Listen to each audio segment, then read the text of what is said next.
Hi, and welcome to the night stream. Well, let me just turn the music down a little. Hopefully, hopefully that should have turned it down a little. I'm not entirely sure, but it should be the case. Hi, Ignis. Good to see you. Good to see you. Maybe I'm a little loud tonight. I'm not entirely sure. I've been fiddling around with some audio settings. Sounds good. Okay, that's great. That's great. Yeah. Good to see you, Ignis, and good to have anyone else who might pop in for tonight. So I'm just gonna do a thank you, Katanis.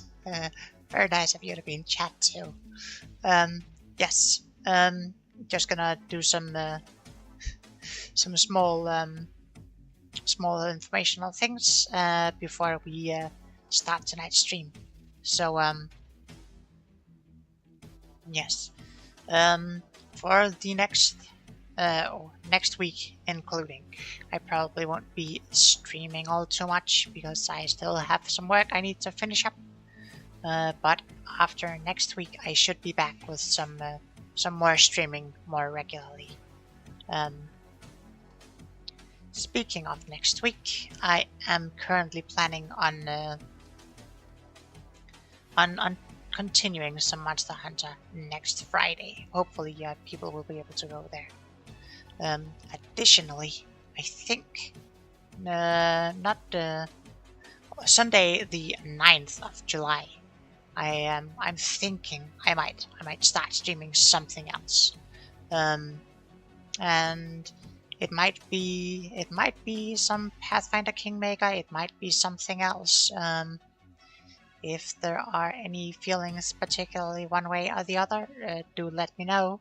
I will also at some point have to start up and do another run of Dreamscape because I've been a silly and made that promise. With that out of the way, I think we should let our co-host say a few words. Inkatidis, are you with us? A few words.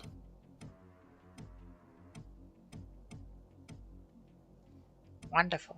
Spyro Sunday, let's go. I could. Hey, I'm done for Spyro Sunday. Yeah, I suppose I could. I could do some Spyro on Sundays. We still have 2 more games of the original trilogy to go, so I suppose I could start up game number 2. That might last a couple days, a couple streams as well. Depending on how long I go. So yes. Inkatatis, are there any other few words that you would like to mention about before we start streaming? Nothing really comes to mind, but I do really enjoy your Spyro streams, so I would second the Spyro Sunday suggestion.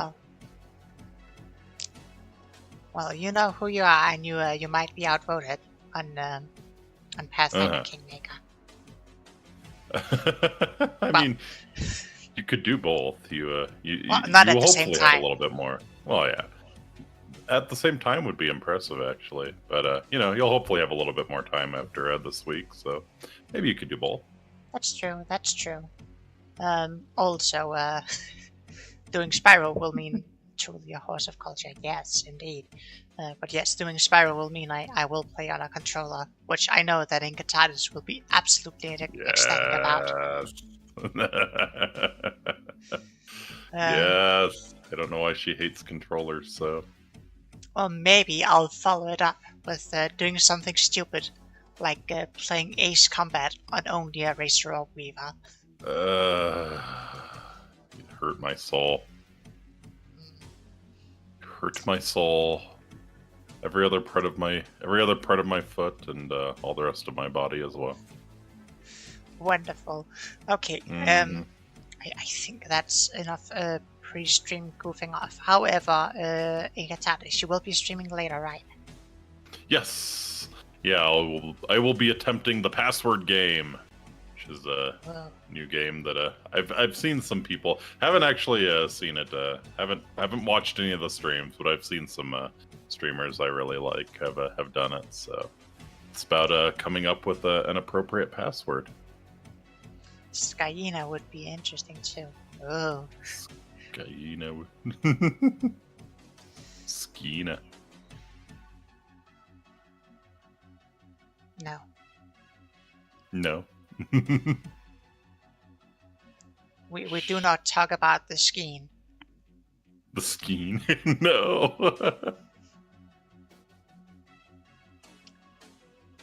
Yes. Putting that matter aside, I think it's about time we. I think it's about time we get into tonight's game before. Yes, let's. Before Inkatatis gets all too rowdy. I mean, it's not like the game's gonna stop me, but okay. Well, maybe it'll help you stop talking about the scheme. If you say so. I said hopefully. Hopefully, yeah. You can always hope. I always do. Okay, here we are back at it again. I fixed an error because I had picked up where is it? Great strength, but it hadn't actually propagated properly. Gotcha. That's a good thought. Good idea. Because I noticed I made a mistake.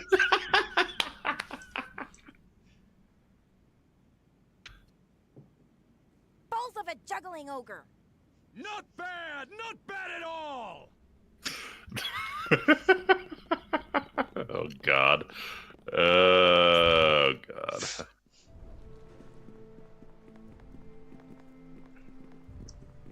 Your character does a fantastic job swearing. I will give you that. Is a mistake you don't want to make. Alright. So we had we've pretty much done most of what we needed to do in Aqualis, correct? I think so. Enemy spotted. They can't hide from me. Let's see. Yeah, we've done everything. Shit, okay. Yeah. So... Because I don't think I want to do Lupo's Mark, because I really don't want too much chaotic alignment, and that would involve a lot of stealing. Yeah, with being a paladin, that might not be the best choice. And I think we already talked to the old priest. I think the only thing we have left now is... Yeah, we don't have to, like, we don't have to talk to him to trigger the city council meeting, right? You can just go. I mean, I think we should probably do it because we'll get some more leverage, but I don't think we. Okay, let's do it then. Before we do though, yes, you are going to be absolutely ecstatic about this. Before we do that, do you want to maybe sell off some stuff first? Yeah, I am carrying a lot of garbage, so yes.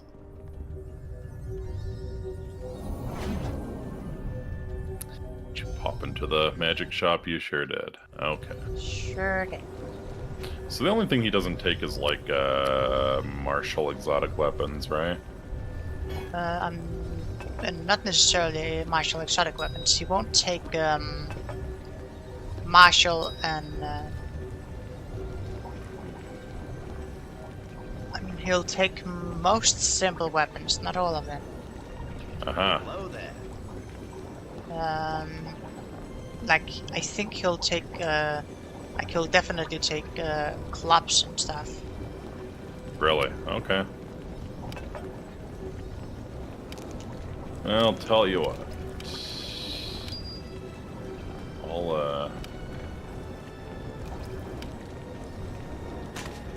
I'll give you a bunch of stuff. Nice. I managed my managing my inventory terribly. What do we have? What do we have? I don't know if I assume the cowl you can't sell, but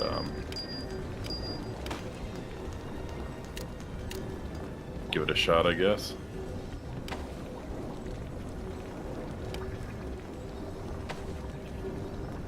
The cowl you can, some of the ropes you can't. But only some of the ropes. Some of the ropes you can. Mm-hmm. Oh, another staff. Forgot about that one. What else? What else you got? What else? Yeah.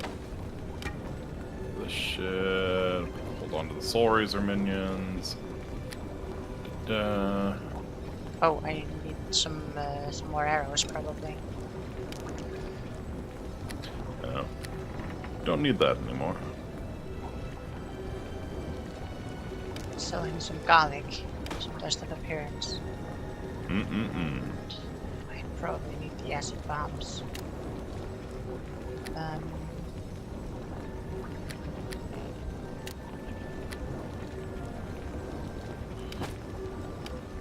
And you know what? Since we're selling things, I'm just gonna give you the stuff I don't think he'll buy, because you'll probably be able to sell it later. Yeah. You can have some potions of foxskin. Thank you. How generous.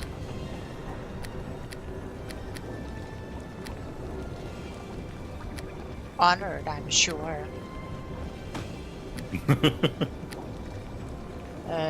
Do you need potions of heal? Nah, I'm pretty solid on that front.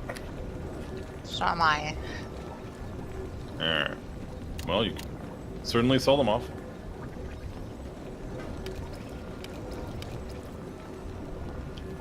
You will not buy this type of item. Yeah, didn't think so. But my hyena will carry this type of item, so... Yep. Call me Atlas. Uh-huh. Oh, he will not buy the Grandmaster's robe because that counts as stolen. Really? Interesting. Oh, he probably knows the guy who owns it. Yeah, you're not wrong. A little awkward. He's the guy who used to own it.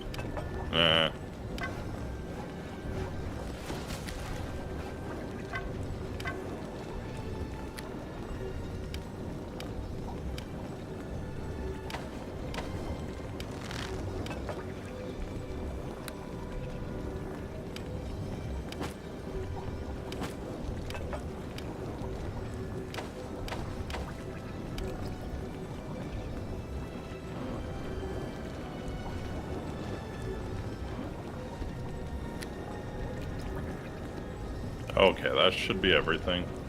Do you already need / have an amulet of epic health? Ooh, man, I was going back and forth on that. I don't think I'm gonna run with that now. Okay, I'm gonna sell it off then. Good call.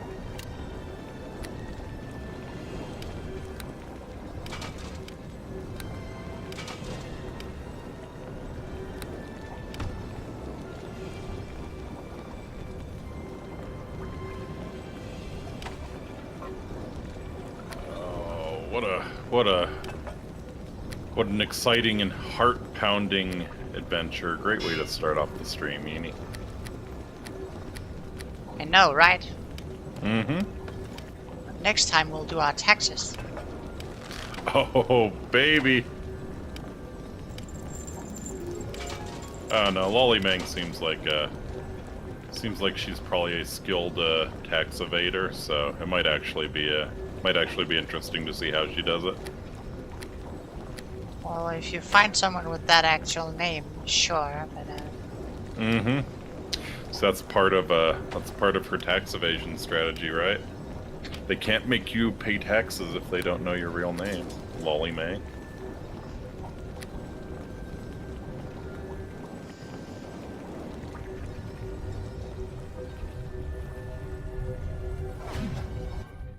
I mean, that is still not my name.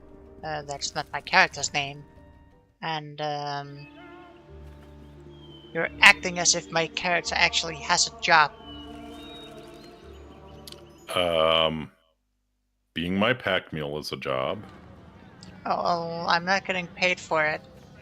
I'm just a roaming hoodlum. You're getting paid in exposure. Well, I'm sure the government doesn't want any of that. They'll prefer you keep your pants on. If they could find a way to tax exposure, they would. Oh, they absolutely would. I'm just not sure that they'll particularly want yours. What do you want? Oh wow, this Northwind bow is worth absolutely nothing. The a plot item. It costs nothing.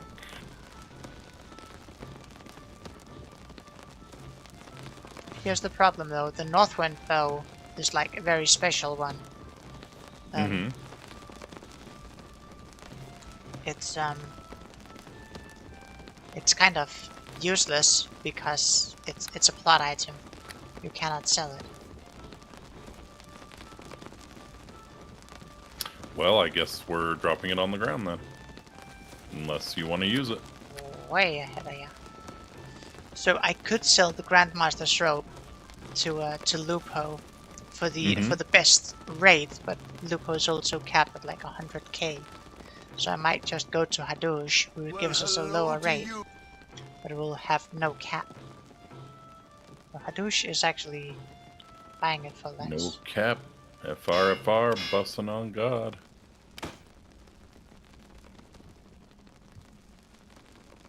That's heresy.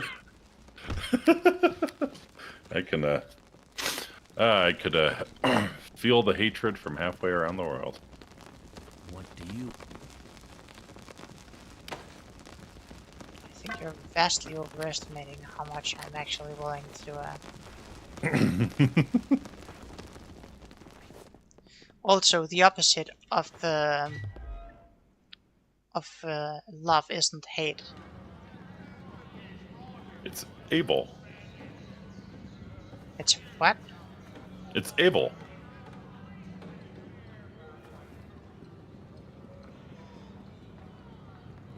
The opposite of love is able.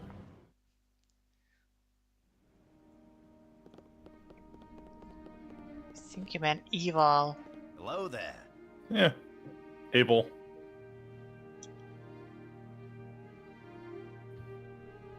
Evolve.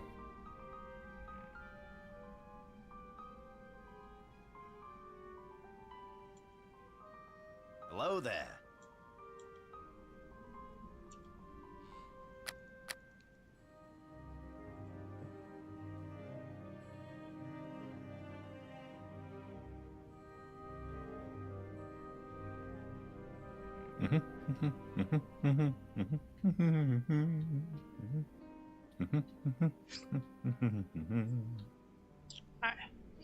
Where are some boring arrows there? I could buy some +5 arrows, but I don't really think I need those.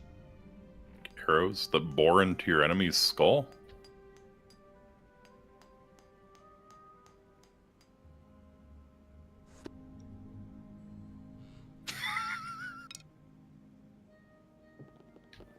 Let's go. 20 minutes in, she's already sick of my shit. I'm not sure I got the joke, so I just didn't reply. Gotcha.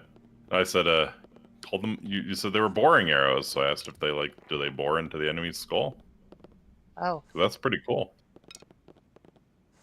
A new record? I don't know about that. I've gotten her sick of my shit pretty quickly. Might have to consult the VODs. It's because you're throwing it at the wall. Mm-hmm.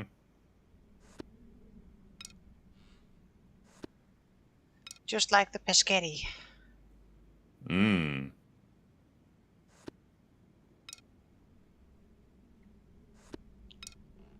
It's a Pescetti. I really probably should bring more arrows. Spagooter sounds delicious right now, actually. What the fuck did you just call me? I said spagooter. Sounds delicious right now. I see, okay. Throw it down my gullet as well as at the wall.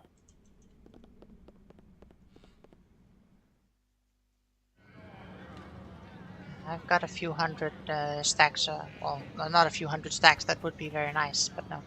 I've got a few hundred arrows right now. Sounds good.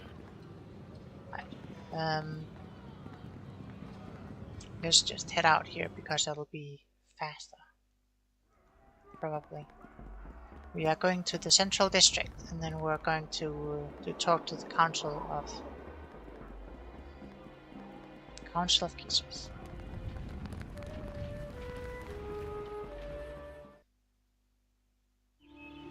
Now that's using your gray matter. Yippee! Woohoo!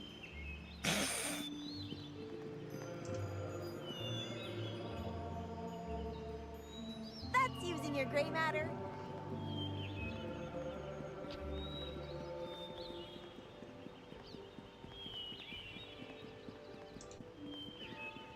Alright, maybe I am at the docks. I am not going to the temple. You are not. Yippee! Hooray! Yahoo!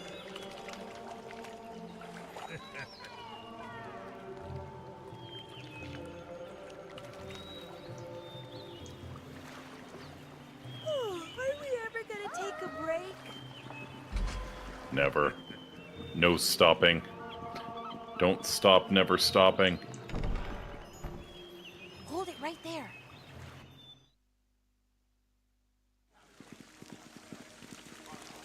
Do you feel like talking to the Major Domo? Sure. Good day. Oh, hello! Look what got dragged in with the desert sands. Yes? Do make I am Bob Robertson. Wish to speak to the council on a matter of great importance regarding the siege in the whole land. Ah, I'm sure that is true, my delusional friend. But to petition the council, you must wait your turn behind the proper citizens of a Aqualis. If I actually, made a we might donation need- to the council? Oh, No. No, you don't want to donate to the council. We'll probably just go talk to the old priest again. Alright. I don't have time to wait. Are you still here? I thought you had left already. In fact, I don't remember you at all. I appreciate that. Okay, so yes, talking to the old priest. Good way to go.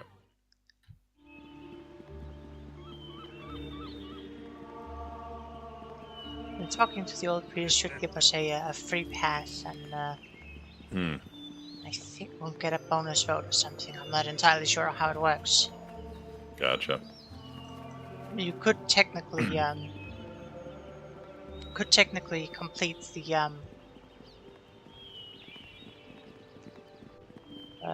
the quests here without doing all of the guild stuff. I see. But Just like a simple majority, or? No, you just have to. So like all of the quests you do, depending on how you complete them, will give you some Alright, a certain some amount degree of points. council support. Yeah, a certain amount of points, and you need like more than X amount of points in total to get the council support. Alright. Yes, hello to you.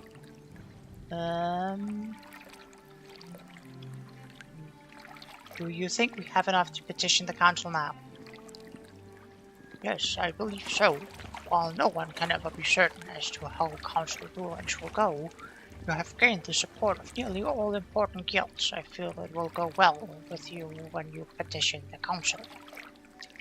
Shall I head over there now? Yes. Strike while the iron is hot. I have influence with the council. If you have not gone to see them already, they will be expecting you and will look favorably upon your first petition. Good luck. The fate of the lands rests upon your shoulders.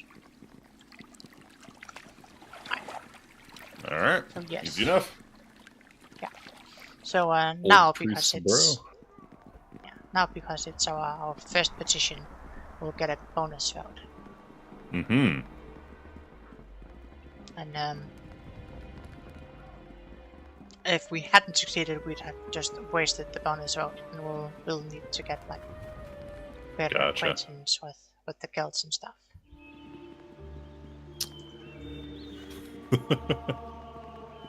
Well, the old priest is very helpful. I kind of wonder where the young priest went off to, though. Well, he was an urchin and a thief. Oh. So he got sent to hell, pretty much. By my righteous strike. I appreciate that. Alright. Good day. Oh, you must be the one the old priest mentioned. You'd better go in. The council are expecting you. Good. You could at least show some gratitude to bestowed this undeserved privilege. Yeah, no. I don't know what is so special about you. An outsider, too. What will they drag in next? Anyway, do try to be on your best behavior. Take the door on your left.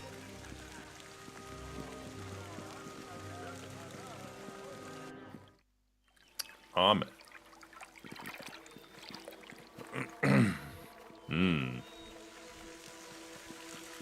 Noches en las jardines de Aquaris. You want to talk to the guy with the beard? Alright, Beardo. Do you want to do this? You may. Alright. Your stream. Yeah. Greetings. Hello, Beardo. unwell met. Speak, petitioner! Oh, it's you, the stranger. We thought you may come to visit. Strange, you did not look as impressive as the tales that are told about you.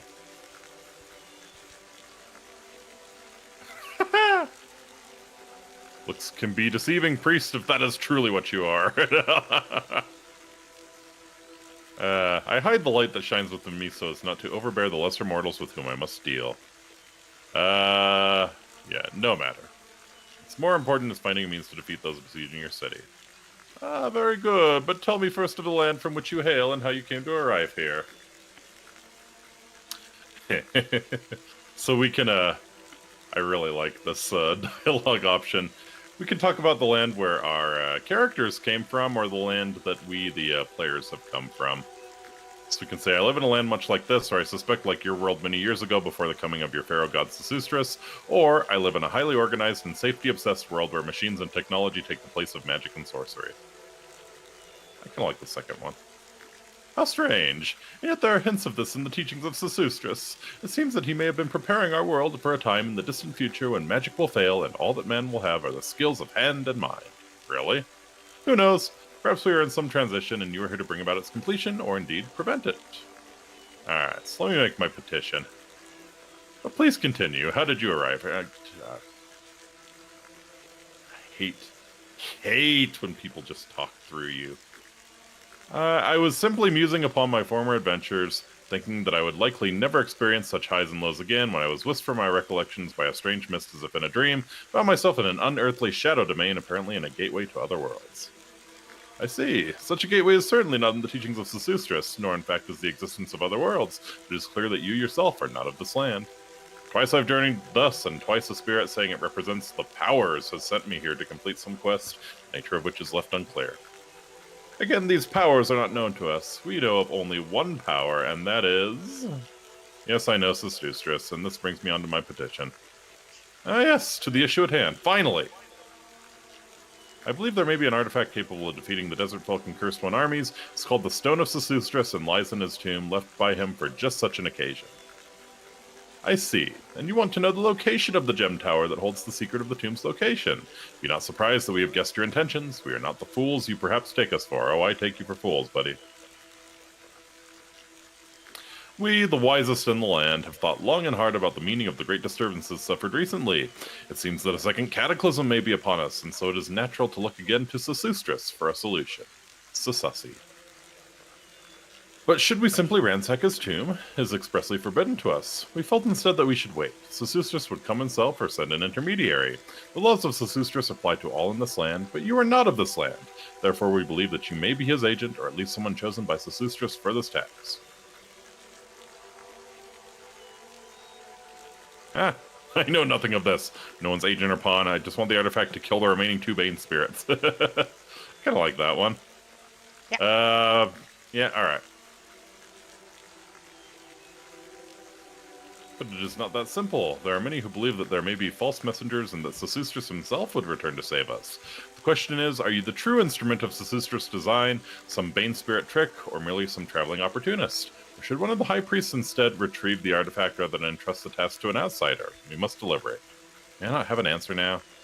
Yes, of course. You see, we can communicate together by telepathic conference. Just a Zoom call in your brain. Rulings on such matters take mere moments without a word having to be spoken. The council members have agents in the city that have been monitoring your actions so far. Such actions are likely to determine whether or not we trust you with this vital and delicate task. Oh. What a bunch of sumas. Uh-huh. The council members closed their eyes for several moments, clearly in silent conference. One of them forgot to turn their camera off, and they're in their underwear. Lol. Eventually, their spokesman gestures to indicate a decision has been reached. Ahem. We, the Grand Council of High Priests of Equalis, have made our ruling. On considering the evidence, both from historical documents on the subject and from what can be gleaned from the character of the petitioner, a unanimous decision has been made. So, what's the result? It is with great gravity that we have agreed to reveal the location of the Gem Tower, something never done in the 1,000 years since the death of Sesustris and his rebirth as a god. You will not regret your choice, quote-unquote. You built yourself an amazing reputation in the short time you've spent in Equalis, and this certainly swayed the opinion of many of the high priests of the council who deal closely in the affairs of certain organizations within the city. Dankeschön, darling. Dankeschön. But this is not cause for celebration or self-congratulation. The task you have appointed for yourself is likely to be difficult beyond reckoning. The chances of success seem inconceivably remote. Inconceivable. But such is our desperation in these times. It does at least seem you are more qualified than any other for the quest. Fine. Gem Tower. Tell me now. In revealing the location of the tower, we are also effectively charging you with rescuing our land. As such, we have decided to give all possible aid in your quest. Thanks. The ritual we will perform includes a powerful and fail-safe teleport spell that will transport you directly to southern jungles near the location of the Gem Tower, bypassing the siege and a long and dangerous journey through regions doubtless controlled by our foul enemies. In addition, there will be less chance of your being followed to reveal the location to spies of the Bane Spirits or other parties. I might add that the components of the spell are in very short supply here, otherwise the besieged city would be half empty by now. The journey will be one way and cannot be repeated should you eventually return. Once you have made necessary preparations, return here to the council and the teleportation will be cast. So we can ask about the Gem Tower. How does it get its name? Is it full of valuable jewels? You describe my chances of success as very slim. What do you perceive are the dangers? Or Leroy Jenkins, let's do this. What do you think? I will leave that up to you, but I'm ready to go when you are. Alright, tell me about the dangers of the Gem Tower. The tower has not been entered since the time of the Great Cataclysm, when it acquired an evil reputation. We know that many priests and guards were stationed in the tower, and after the Cataclysm, none emerged. Shortly afterwards, the location of the tower became lost, and may only be revealed by the ritual we will perform. Doubtless, the tower is full of traps and guardians to prevent unlawful entry and activation of the gem. Probably there are even more terrors residing within its walls, since the events of the Cataclysm. Great! Return when you are ready. I'm ready to make the trip right now. We good? We good? Good. Ready to go? Are you sure? There's no going back, and you and any companions must all be teleported there together. I suggest you travel fully stocked, yada yada yada. Although there may be peddlers in the jungle region you will arrive in, they will not be able to barter the same range of goods as those available in a large city such as Equalis. Perform the ritual already. All 9 priests perform a long and complex incantation. The scene slowly fades around you, and instead you start to see shadowy shapes of jungle foliage resolving into view.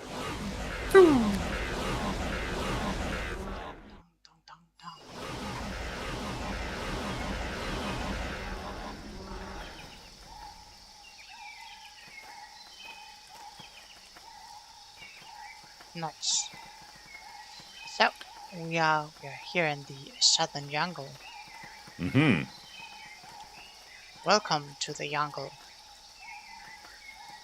We've got food and games. Yeah. Alright. Well, certainly nothing horrible is waiting for us if we stray off the path, right? Only one way to find out. Damn straight. No, it's actually quite bendy.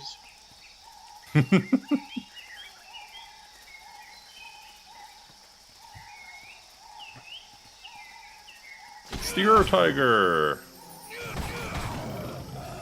A We lot of didn't her stray from the tigers. path. Alright. Annoying.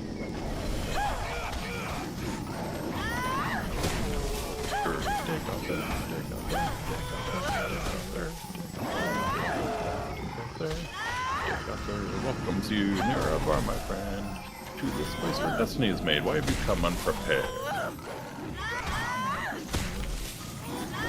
I knew I had to bring a song.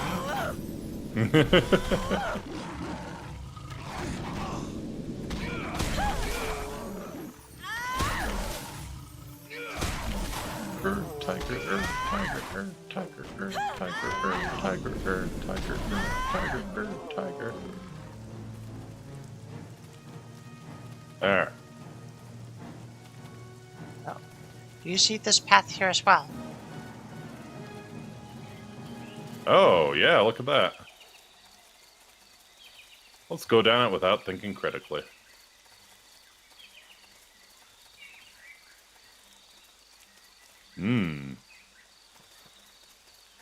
Leads to a hole in a log. You go first, just in case you get stuck. From the dead tree entrance you descend a rope of twisted vines into an idyllic grotto within the massive hollow tree trunk. Warm winds. Warm winds. Ah, I forget. It is so long since I have seen a mortal of elven kind. Here. I have landed so we may converse more easily. Greetings, spirit. I sense your aura, mighty mortal. We are kin, you and I, after a fashion. Beings not of this world. True enough. Though seldom do I consider myself an extraplanar traveler. You are so amusing. Tell me, the spirit winks conspiratorially. Are you here to do away with that fiend's mistress? This vaunted gem tower is not far from here, you know. Surest way to find him. Yes, indeed, fair spirit. Stories of him have irritated me to no end since I came to this tiresome land on someone else's errand. If I bump into him or his ghost, he'll surely get my greeting right in the neck. Oh, you are such fun, and so mighty. Strike a blow for me when you catch the wretch. This place looks safe and secluded. I wonder if I might rest here? Really? A guest in my home? How nice. Yes, I had heard that you mortals needed to do this resting thing. Find a dry spot of land. You might not like lying in water. Thank you. Well, I think I'll make myself scarce. Leave you alone to your rest. Leave when you wish. I shall be there should you visit again.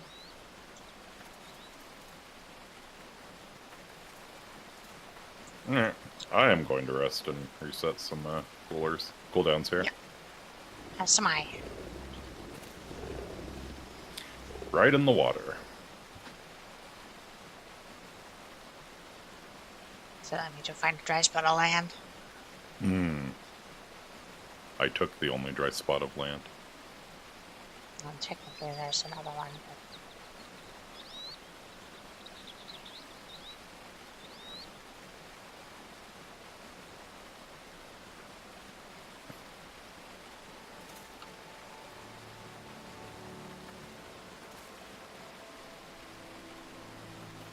We could just climb the rope, I think.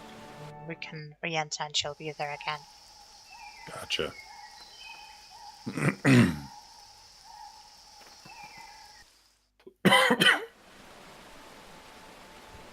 Yes. Warm winds. Warm winds.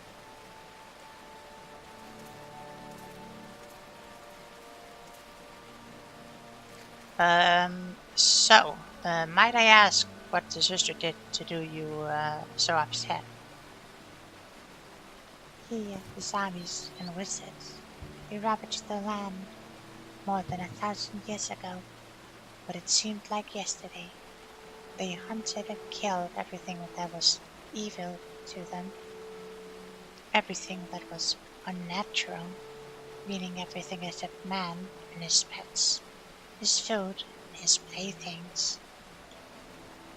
Few of us are left now, the dragon's all gone.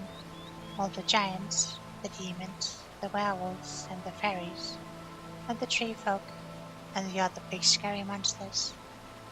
I'm the only one on a part-time basis, you might say, having free access to my own plane, otherwise they would have got me too.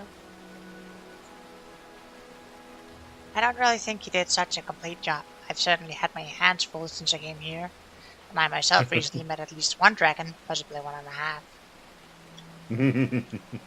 Well, that was after the cataclysm, when all the people of Zarathustra reaped the whirlwind after his death. But I'm pleased to hear about the dragon. Hope he's still well. Perhaps I'll pay a visit sometime. You mentioned the gem tower. Tell me more of this tower. Oh, it's just south of here, over the castle. There's a bridge if you can't fly.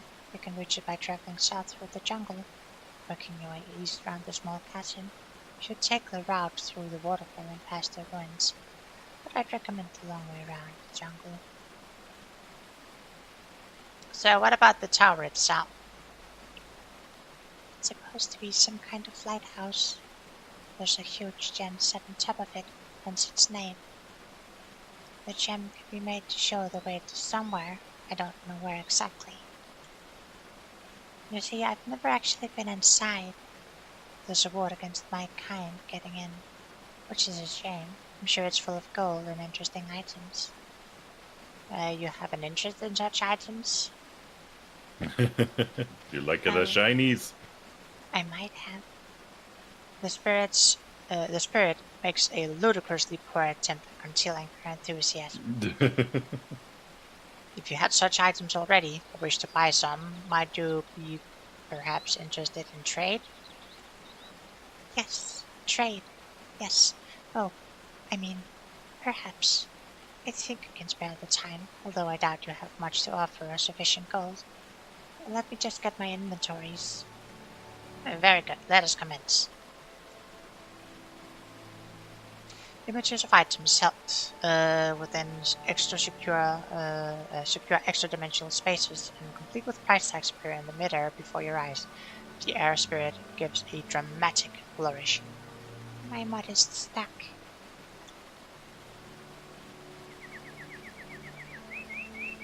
Not really because we need a lot here, but it's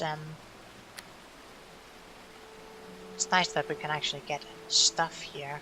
Sell stuff here if we need it. Yes, very helpful. Because we're gonna pick up a lot of crap in the tower, I'm sure.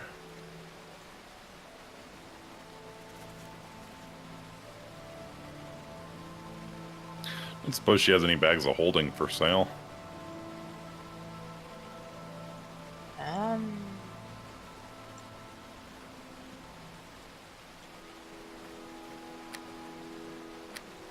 Nope. Fair enough. Nope, back to folding. I'm going to pollute this beautiful paradise with all the crap I no longer need. Yeah. Warm winds.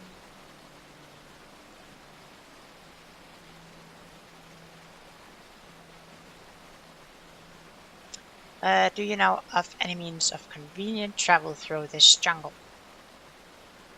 Oh yes, dear adventurer.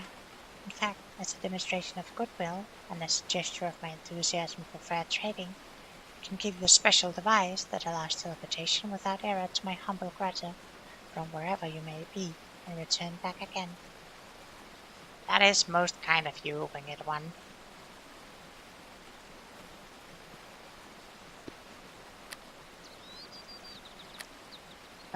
You'll probably want to grab one of these as well.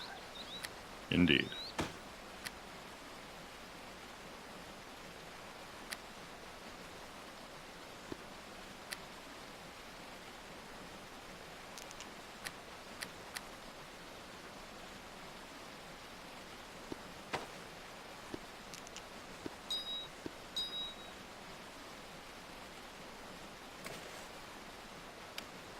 I don't think we need any more Were-Rat or Ooze Plague Cure.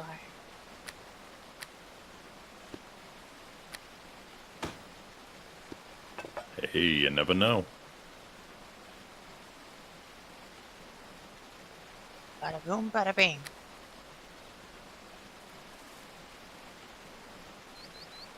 Um,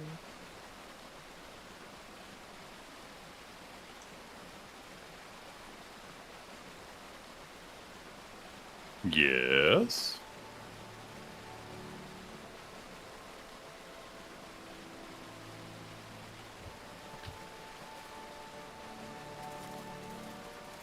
Oh, right. Let me get the teleporter. Warm winds.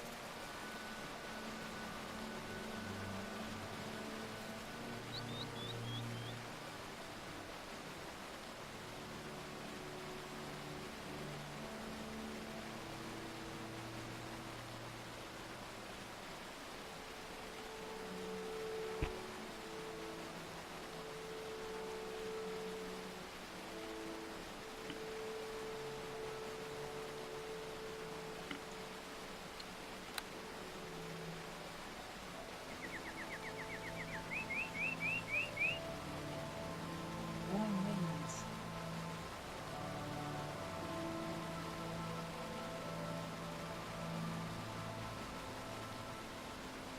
Alright. Got the teleport device. wunderbar.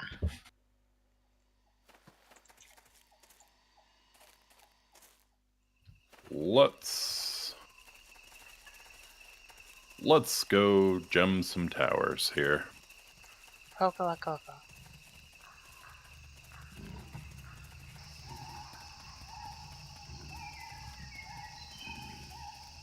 Ah, yes, this is where we would want to fly if we wanted to cross over here. Mm-hmm. I think I can. Let's see. Oh, I might. I gotta be. I think I gotta be RDD 10. Bummer.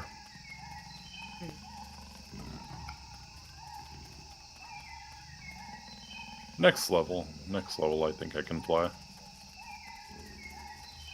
I do have the Durgan wings. Oh no, this is just back the way we came.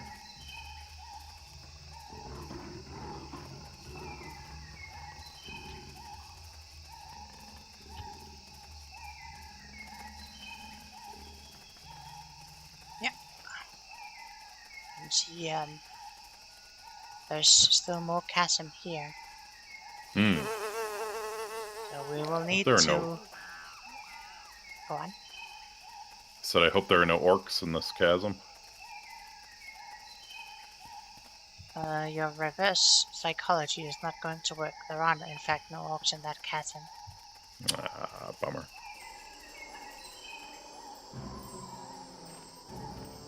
Snake cast magic at me. Magic snake. I knew the female orc chasm was a myth.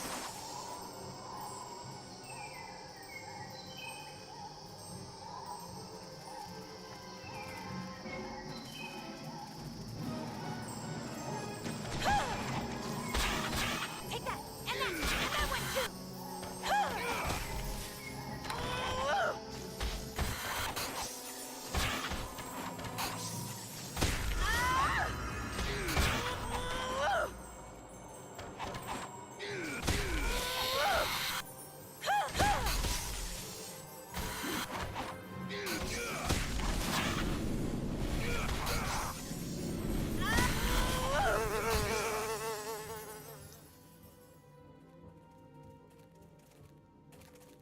Well, for giant poisonous jungle snakes, that certainly could have gone worse. Certainly could have.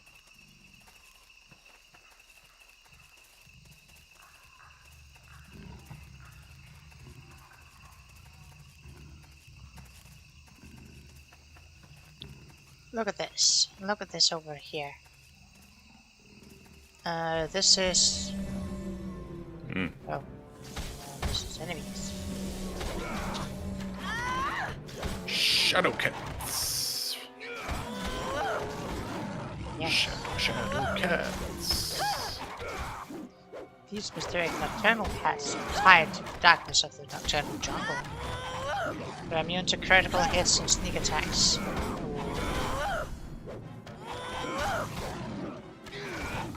They're not immune to a sword in the face, though. It's gonna take a little bit more.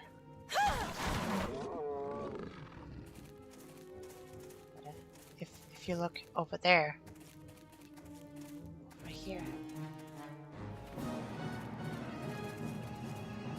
Oh. Lodge. Ah!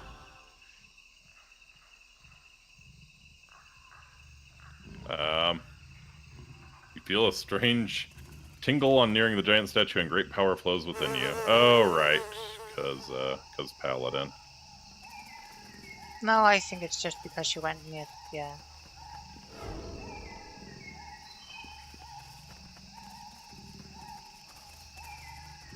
I mean, you only got tingly. I got a charisma buff. Fair enough. It's just like that obelisk in the first module that gave me a buff because I was a paladin. I don't think I noticed that. You didn't? I also didn't. Well, I also didn't say a paladin, but I don't think I noticed you saying that. You got a buff.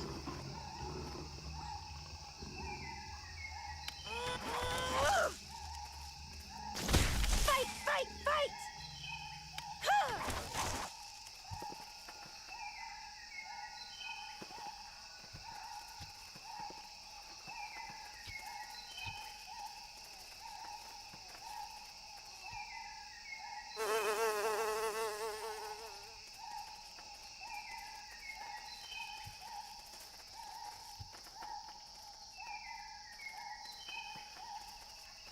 Ape Man.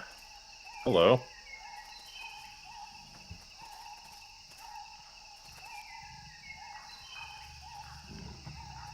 Oog, oog. You are not familiar with this rather humanoid-looking creature despite your extensive travels in this land of your own, but you nevertheless understand its animal behavior. You realize that the beast does not immediately intend to attack, but merely wishes for you to move on directly and not disturb his family group. Alright. Can do.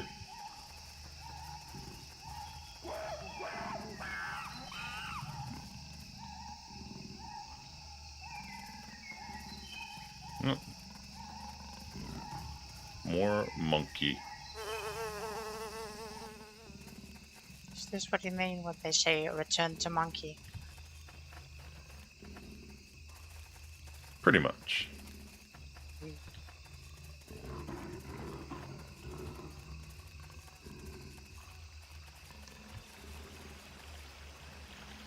Well, there's a waterfall with a path behind it over here. Ooh.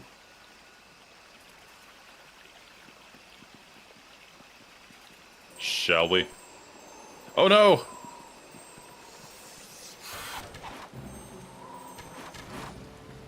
But the speed About to go for a about to go for a romantic stroll under the waterfall, and then Spidey Bro's got a shot web.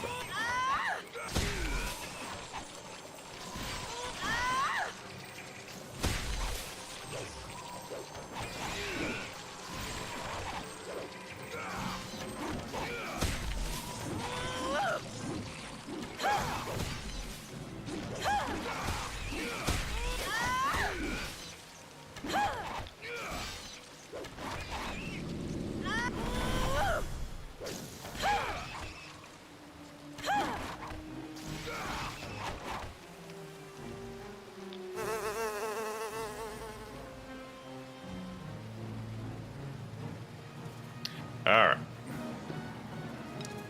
Shall Surely we for nothing real bad this will- time? Surely nothing better will come from fighting a bunch of spiders out here. Mm-hmm.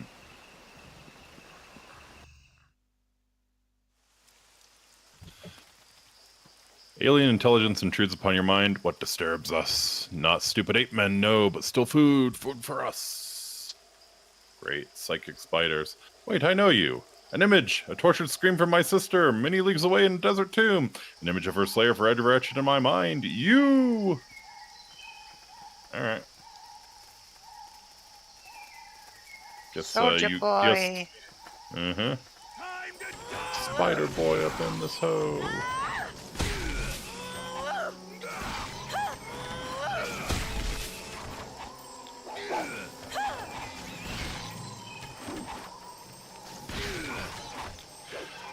I guess she wants to be killed by the same thing that killed her sister. Something like that. Yeah. It's like pottery.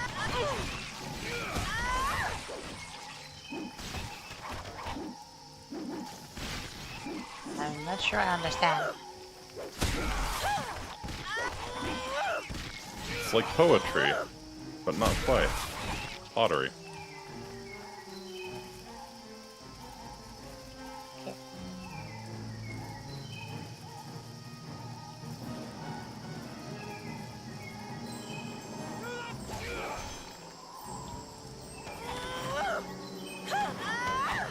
Okay. Come here, ugly.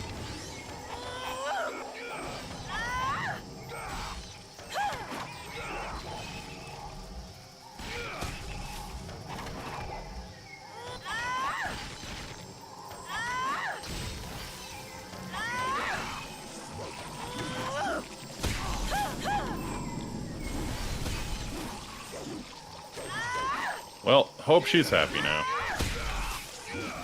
No, she's dead. You can be happy and dead. That is a bit difficult. Yeah, I mean, we had some fun times in Cania.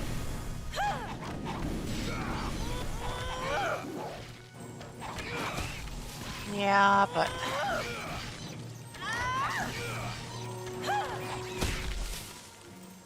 Does she get to go there too? To the deepest pit of hell? Yeah. So that's probably appropriate for her.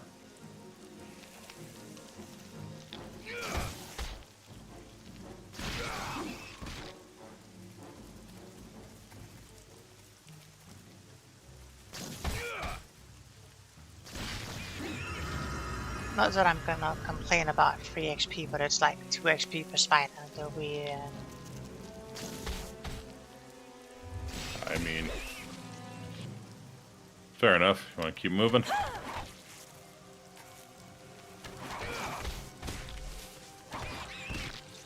Maybe Not that we'll I'm going to have complain about this XP, but I'm going to complain about the XP a little bit. No, I'm gonna complain about the time it takes to get a little bit of XP. Fair enough. Like if we're a couple hundred XP away from it, maybe, but like we're like 30k. Oh, she had a lot of gems on her. Yeah. She's More a, gems for the tower. very rich chat spider.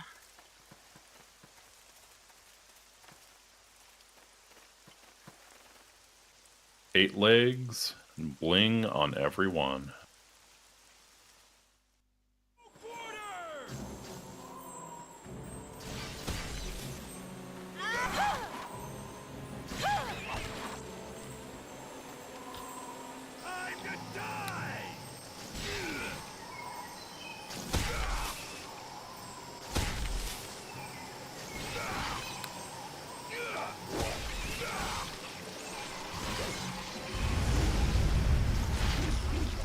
Ooh, nice firestorm. Thanks, it was a fire breath. Oh, yeah.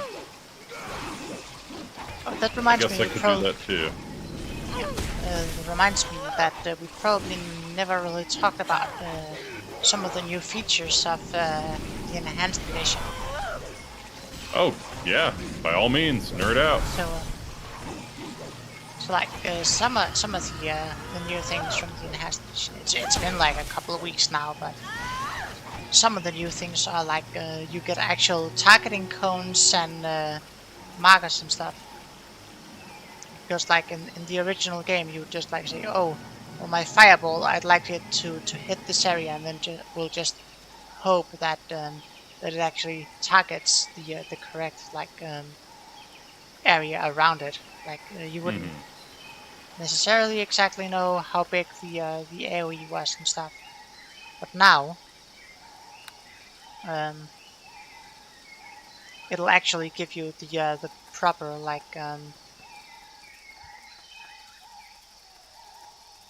the proper area stuff for it. And like if you try to do the cone breath, then you can actually move it around and see like how big your cone will be and where you'll move to be able to cast it and stuff.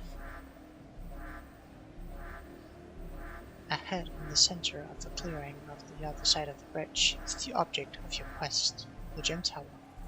The structure is surrounded by barren, lifeless sand, as if nothing was able to grow in its sinister shadow. Piles of sand are heaped against its bare stone walls, but your eyes are drawn to that which gives the gem tower its name. Floating atop of the structure is a huge gem-shaped field of force that catches the light from the heavens and reflects the myriad of patterns of colors. Birdie. Let's steal it.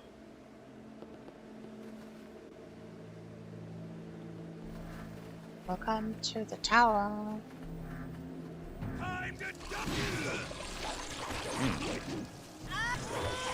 man. I think these things want to rock us like a hurricane. Let's not go in the chance. I would have guessed the sandstorm.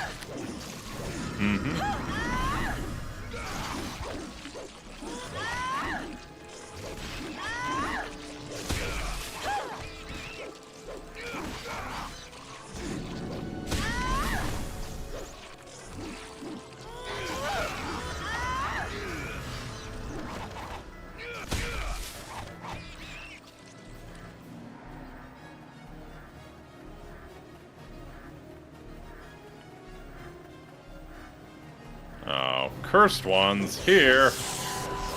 At this time of year, at this latitude, localized entirely within this gem tower. Yes.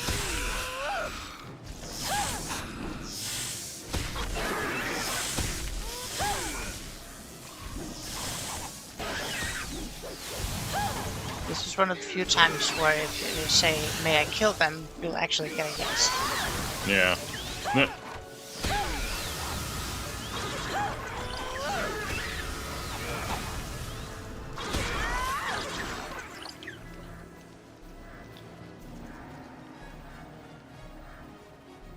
Alright, so we have a door.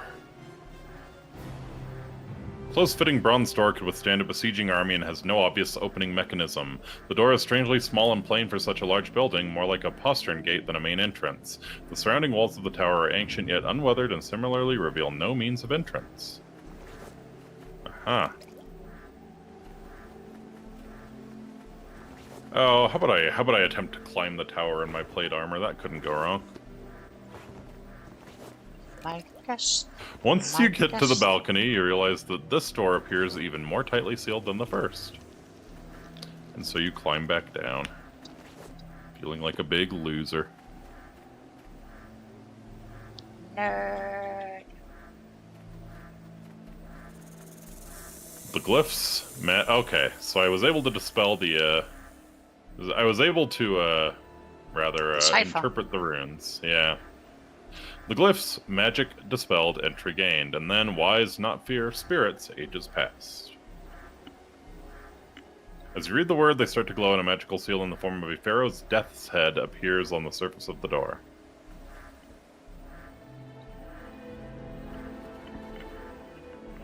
Uh-huh. Well, do you have any means of dispelling the magic? Should have. I have a rod of reversal. Sounds good.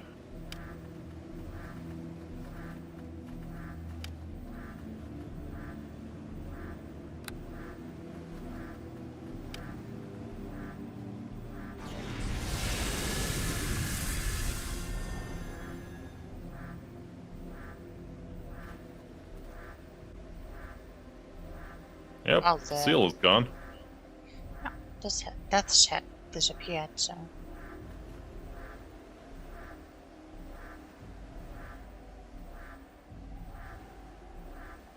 Wow. So I found a lock on the upper part of the door. Let's try the sand at the foot of the door. The bottom of the door is actually some distance below the sand. About 2 feet down, you reach the sill and realize that rather than solid stone foundation, there's a narrow balcony lying under the sand at this depth. So let's check the base of the door. Discover a small intricate lock mechanism low on the door's surface. The lock. Open the door. Get on the floor. Everybody crit the dinosaur. Greeted by a wind of stale foreboding air. Release me.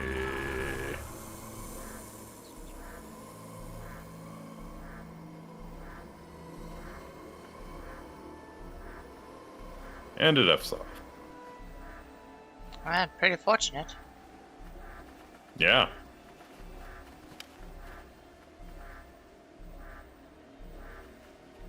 Alright. Are you ready to enter the gem tower? I am ready to rumble.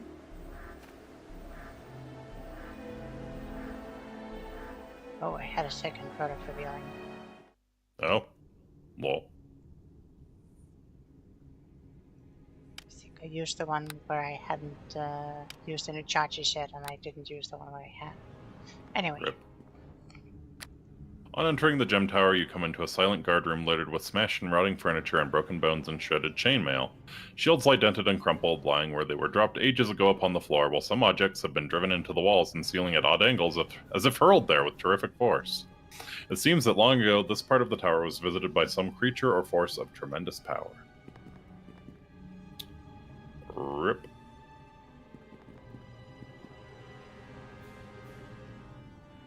Ripperoni.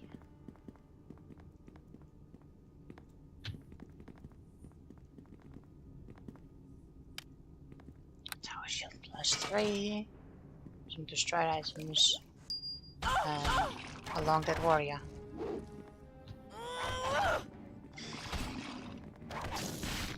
The hell are you talking about, long dead? You don't look very dead to me. Didn't seem particularly long either.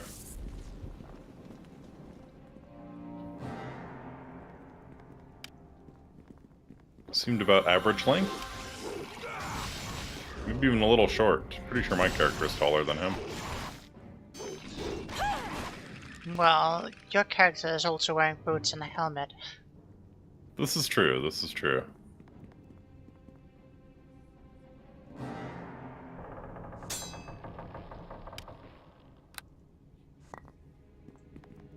And actually, he's old, so like his bones have shrunk.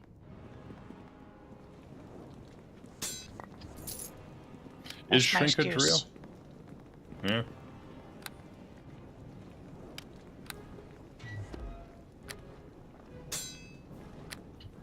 Depends how cold the water is.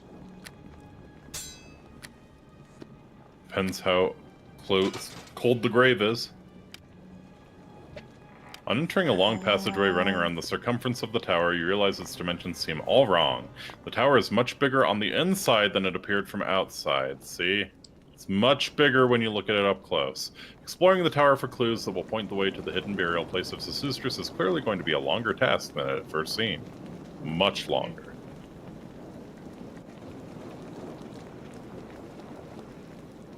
Yeah, sorry, but bigger on the inside is never really, well, it's very niche situations where it's actually an improvement.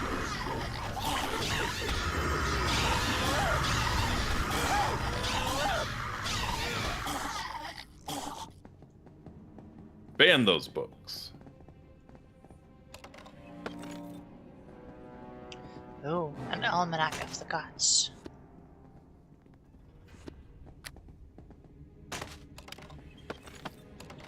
Almanac of the Gods. This well-preserved manual remains in readable condition despite the ravages of time. It is clear that when this book was written 1,000 years ago, Zeus was considered not a god but a great king, and the land was watched over by a whole pantheon of gods and goddesses.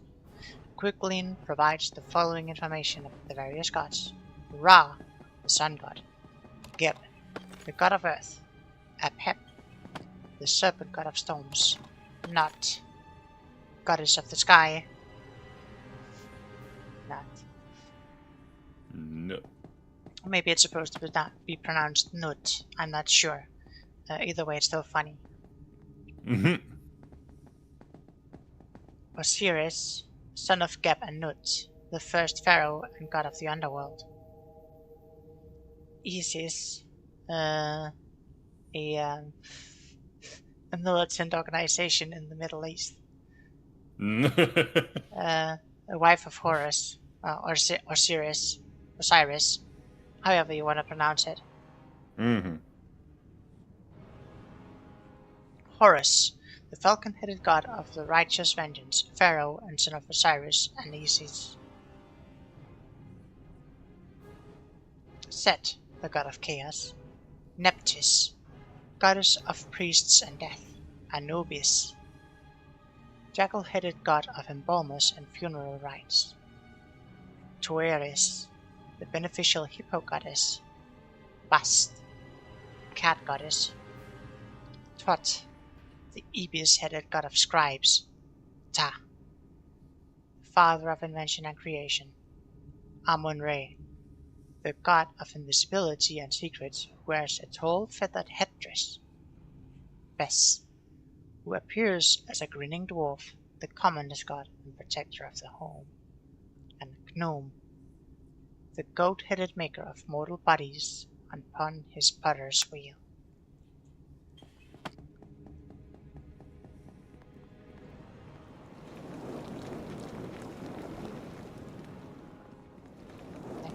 Okay. I'm sure that'll be useful. Eventually. Nerds. Well, it kind of tells you about what's happened in the land. Like, Blood makes the grass grow. so Sesustris wasn't like a god; he just like usurped the divinity.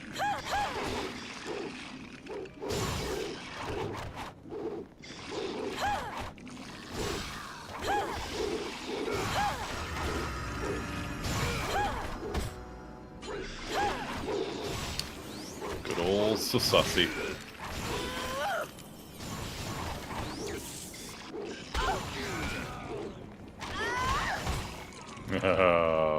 Oh, he hates getting knocked down like any mage. Oh yeah, knockdown is apparently very effective against a lot of enemies here.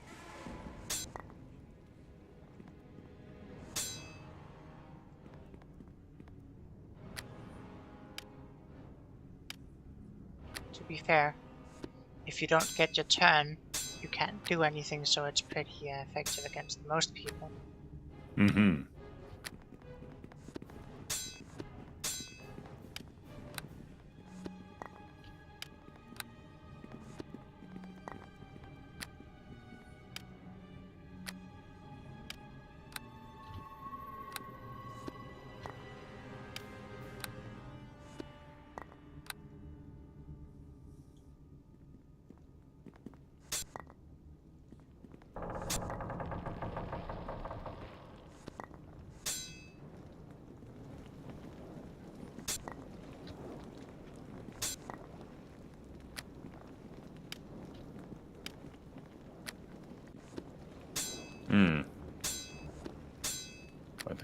heard something behind one of these doors.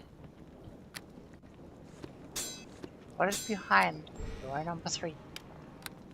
Tensor's sword. Cool.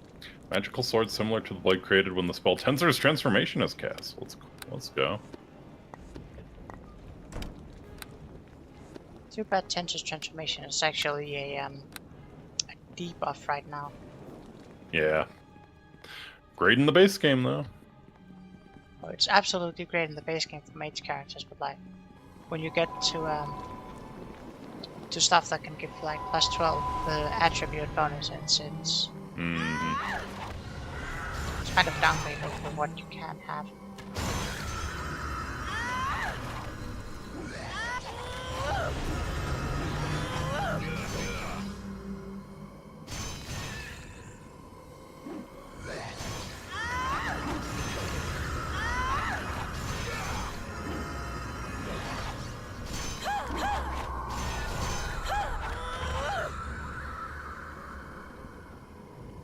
For those who don't know, Tensor's Transformation just turns you into basically this combat god sort of thing, but it's a combat god tuned to like level 12 or 13.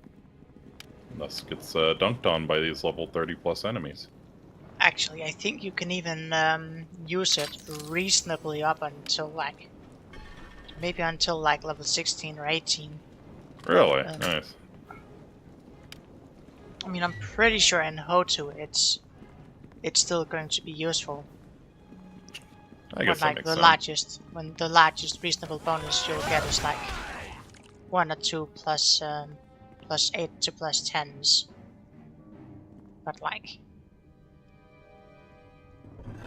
Yeah.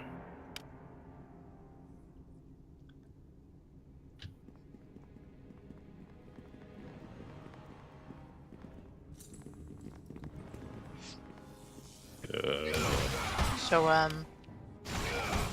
the priests of Anubius might have funeral rites and stuff, but the mages still have like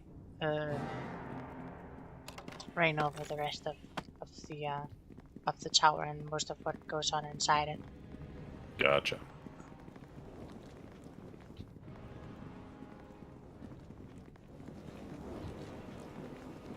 It's almost like this guy who wants to be seen as a god just kind of like ousts all of the actual religious people and just like names himself god. Nah, who would do that? So it's almost like Almost like, but who would do that?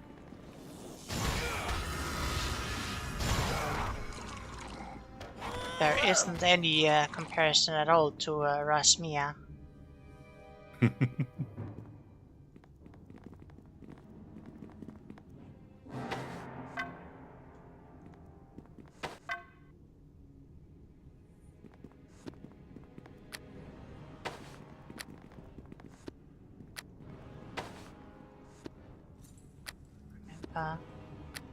When Rasmia appeared for the first time, but might be before this, there might be after this, but there might have been some inspiration for this game if Rasmia appeared before this.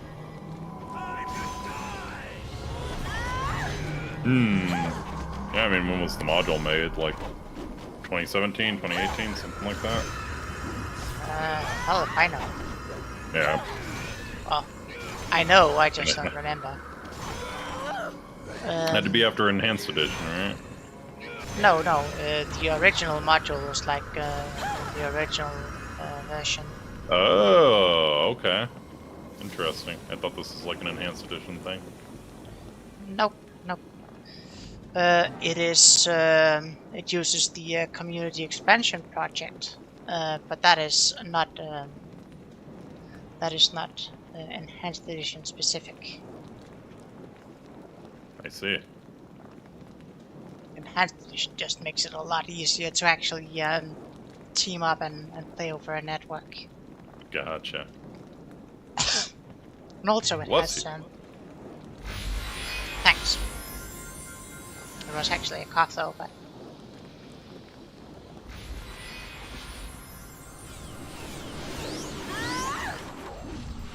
Oh, you know what? Ouch. Oh, did I get hit by... I got hit by implosion. That's annoying. Yeah, that is what they're gonna do if they just have like a million billion casters in here. You'll have to respawn. Alright. Well. I don't think just going right back into it is a good idea, my dude. I'll show you a bad idea.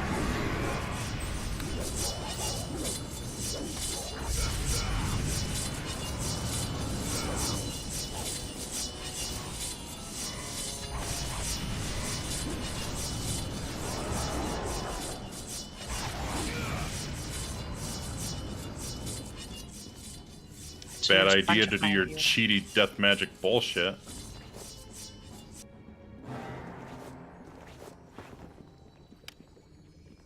Well, technically, implosion isn't actually a death magic. That's why it's cheaty death magic bullshit.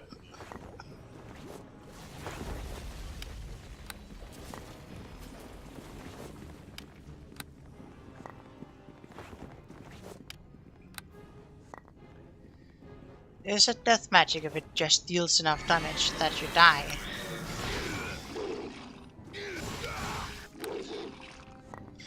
Yes, because the damage will always be enough to kill you.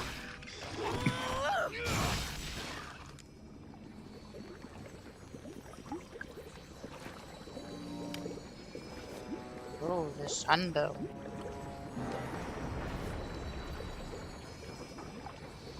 +8, haste, mighty +10, sunburst,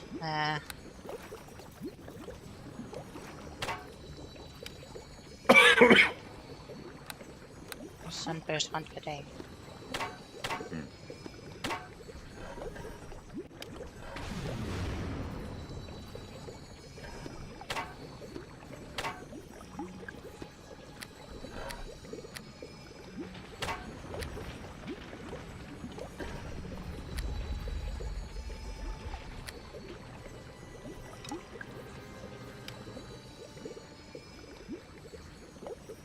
These arrows are pretty decent. 2d8 damage against evil. Nice.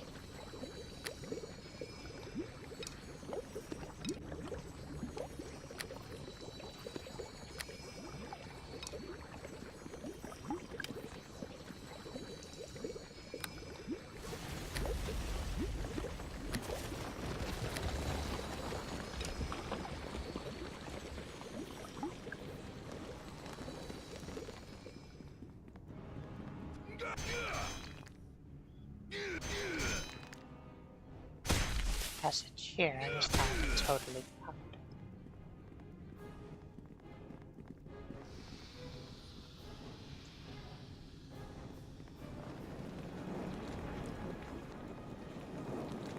Alright. Well, I think that pretty much does it for this level. Yeah. So we had a few directions we could go. Which one do you want to go down? The one that Right takes us down. Alright. Down we go. Yeah, they all lead us to the same area.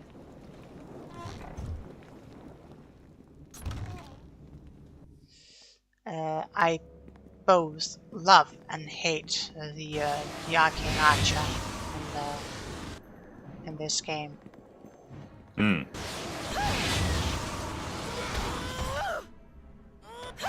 Because the actual arcane archer that they've made is like pretty interesting and gives you some interesting choices and all that. But at the same time, it's not actually the arcane archer that you could get in any regular third edition or a 3.5 game.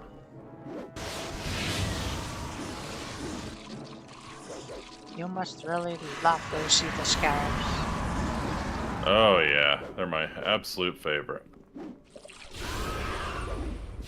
So the difference here is I can actually attack them with the scarab and then start attacking them. Yeah, that's kind of the trouble I'm running into here. There we go. My weapon is ineffective. Not even a scratch. This weapon's no good. Okay, we have to use a fire arrow.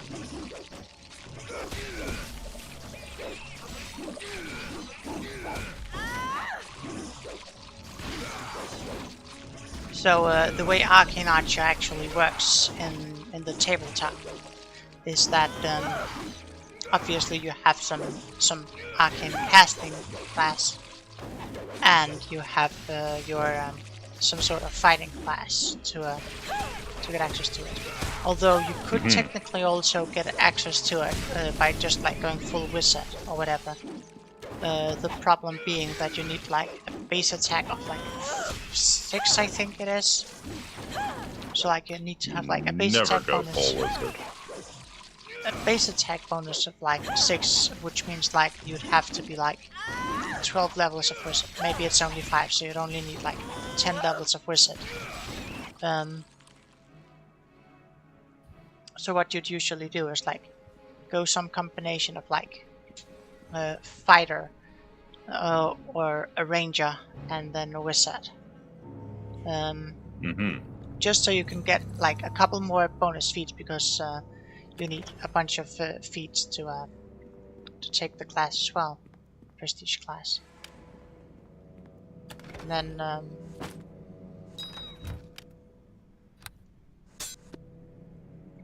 then obviously you need some arcane spell casting.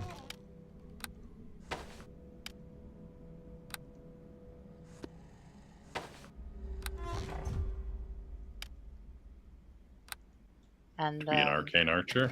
I don't believe it. I know, difficult to believe. And what it then does is like the feature that you get like in the game called Imbue Arrow. When it says, oh, you deal some damage based on like on your level, and it scales based on your dexterity. The way it actually works in the tabletop is that okay, so what you can do is, instead of having like the normal range limitations from your spells, you can instead, like, when you cast your spells, you can then also like shoot an arrow and then use the arrow to deliver your spells. You deal arrow damage, and then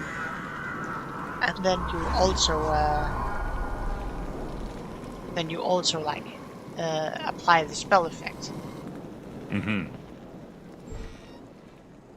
Oh, so that's pretty cool, actually.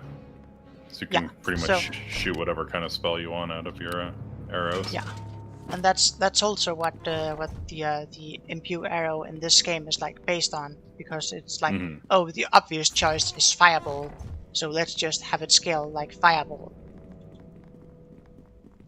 Oh shit! The Fireball scales really well, right? Fireball scales pretty decently. Fireball scales 1d6 per level, and then it caps out at like 10, and I can't remember exactly how Imbue Arrow scales. I think it's an additional d6 for every 2 levels or something. Or it might be 1d6 every level. I'm not entirely sure, and I don't rightly care. But it scales pretty decently, but obviously it's limited to that singular effect.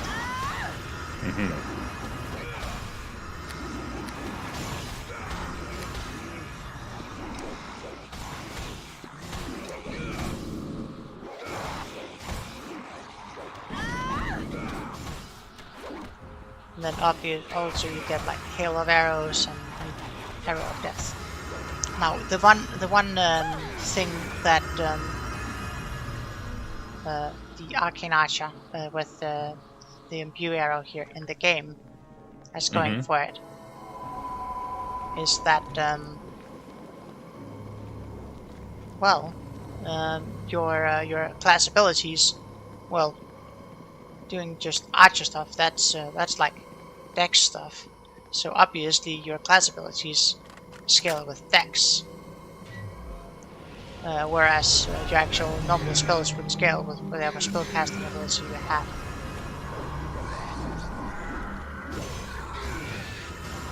No.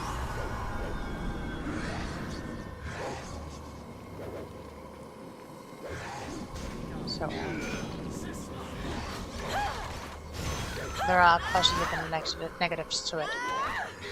Another thing that's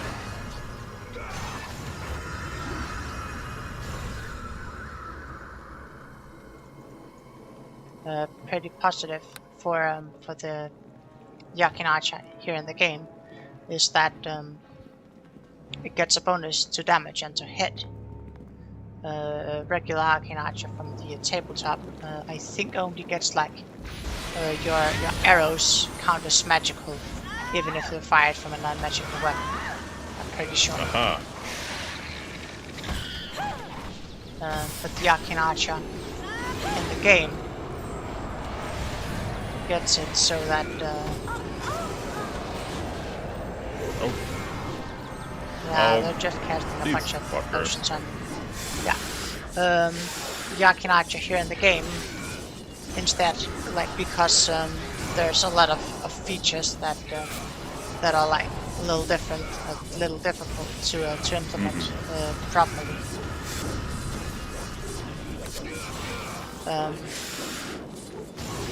Instead, they just like gain a flat bonus to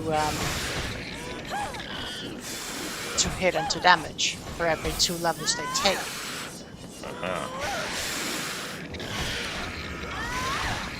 Which for bow users is pretty good because bow use scales pretty wankily.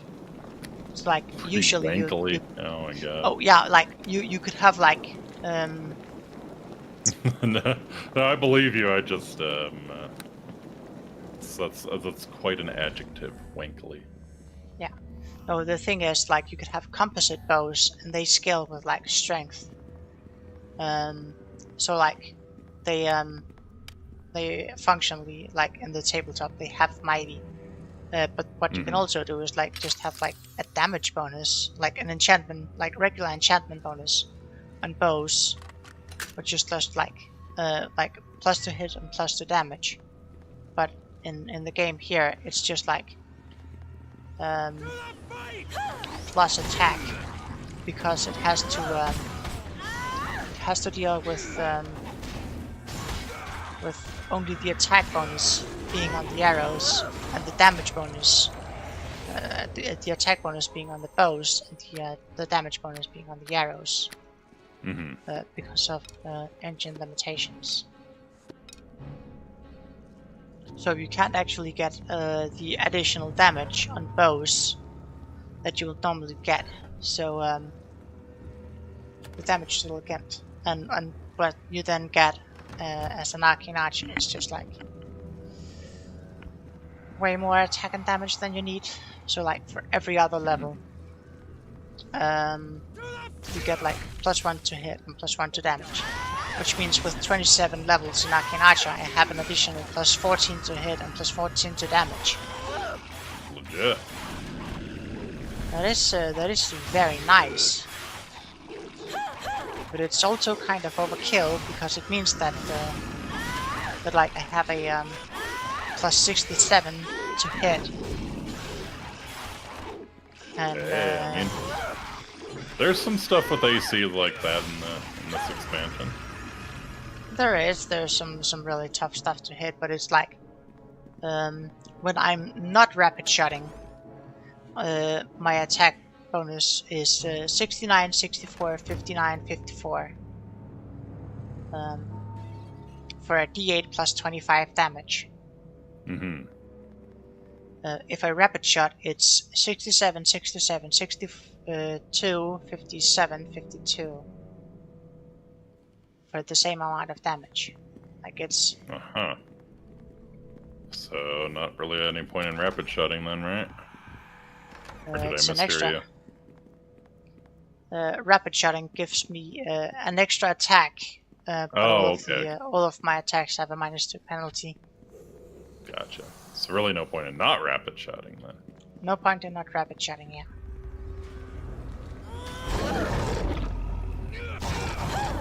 Like on this, I'm fighting an enemy that is so tough to hit that I can only hit it on the first shot anyway.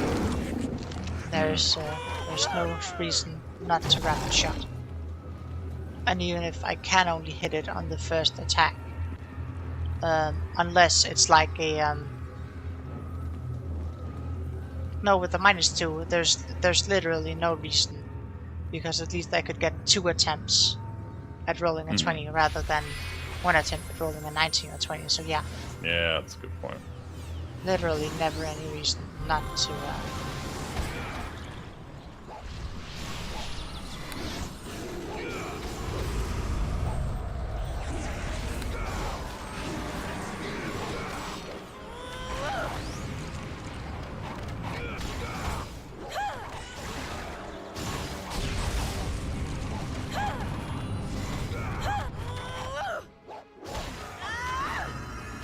Yeah, can't cast your bullshit spells when you're flat on your ass, huh? How's that ass feel? I Bony. am blind, but I'll. What? So that ass feels bony. This large statue depicts a jackal-headed god holding embalming instruments. Do you wish to touch the statue? That is Anubis. Why not? Statue drains your life force. Come on. Think you're tough. You think you're tough. Probably want to only touch the statues with which your alignment aligns. He thinks he's tough.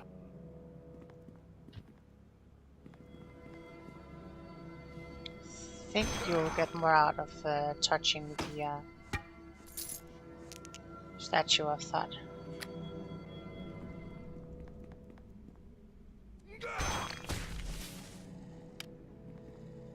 Here are the Man, cryptic writings of the head priest of thought, which you have discovered still grip in his stuck in withered this hand. altar.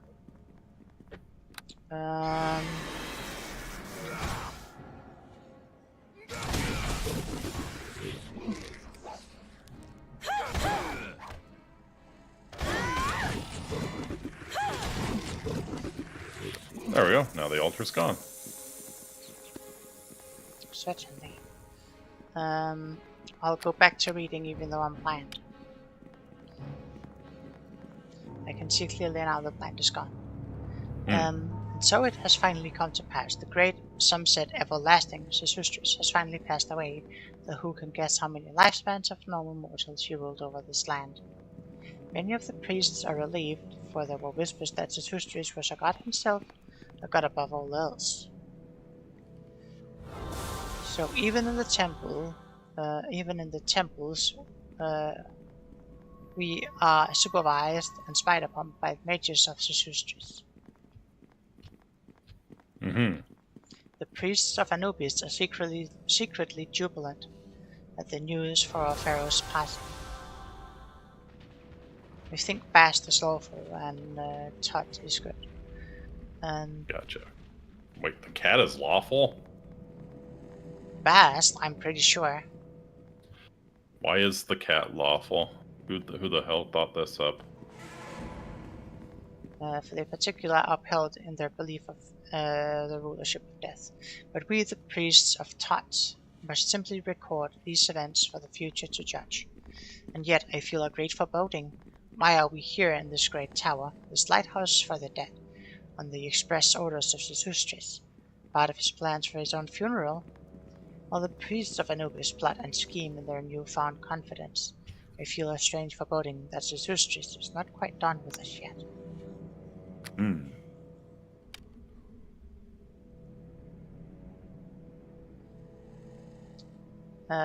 Bast is just the cat goddess. Yes, why is she lawful? Because a cat is fine too. I guess. Hmm.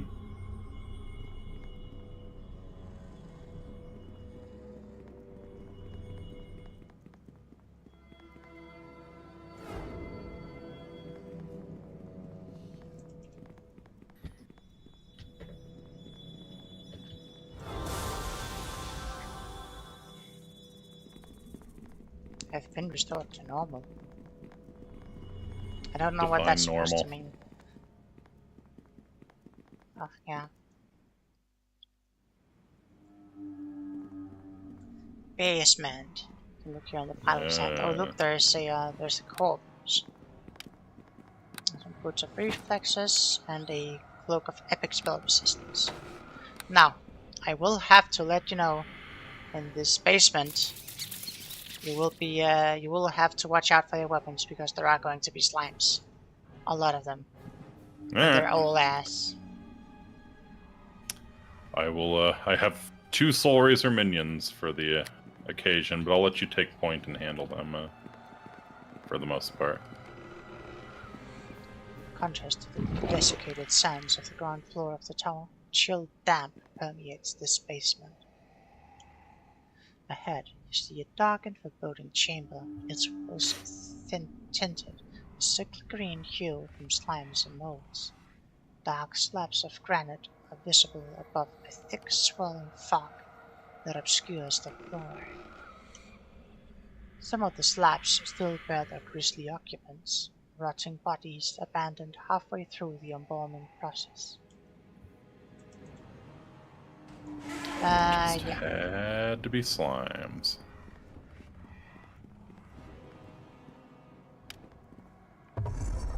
Well, I don't think there are any slimes yet, but you will have to know that they are present down here. We will have to find a very angry bonehead.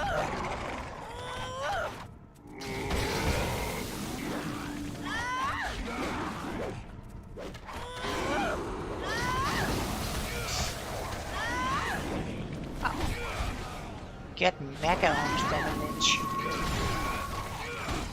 Oh yeah, this nerd.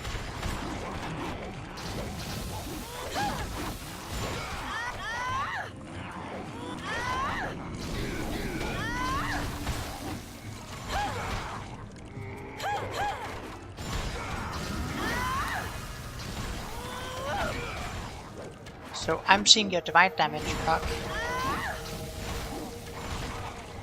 Yeah, I'm still running the sword until we run into actual loses.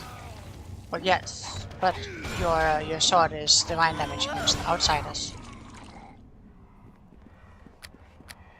Oh, interesting. So is he just summoning the zombies in from elsewhere? No, I just think they count as outsiders. It's very, very interesting. Oh, actually, you know what? I enchanted it to damage undead as well. I have a bless weapon. Right.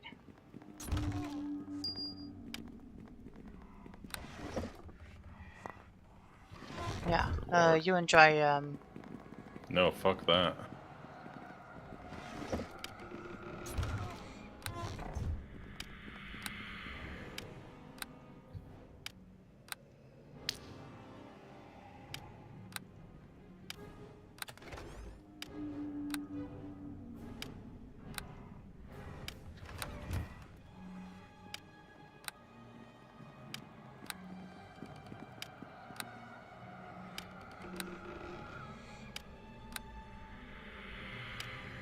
It would be real nice if we could just identify all of them at the same time, but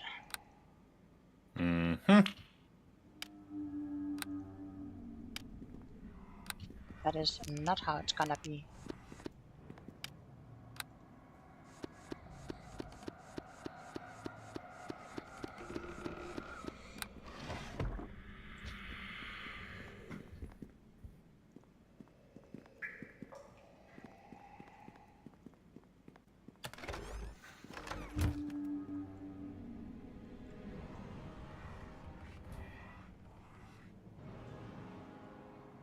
What are you doing over there? Nothing much. You done? Yeah, about as such. About as done as I'm gonna be over here. Okie doke. Let's keep moving. Whoa, check this out. You might want to move down here then. Oh, right. Secret doors. Secret doors and mysterious tunnels. Secret tunnel. Blood makes the grass grow. Whoa, check this out. Whoa, check this out.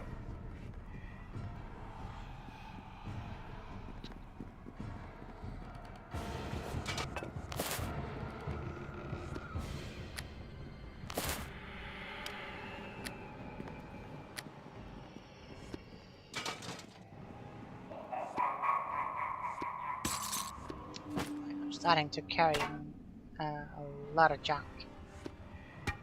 Likewise.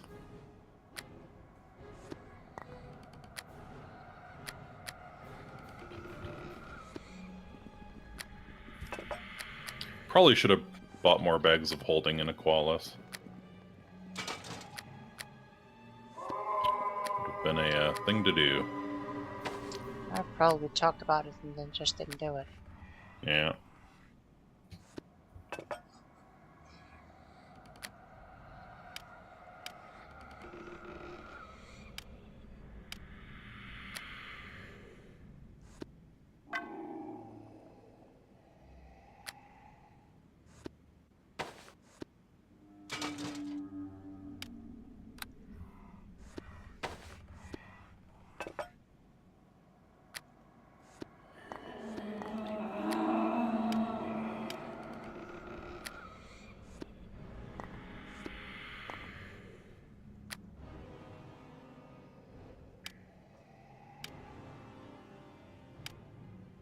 Hmm.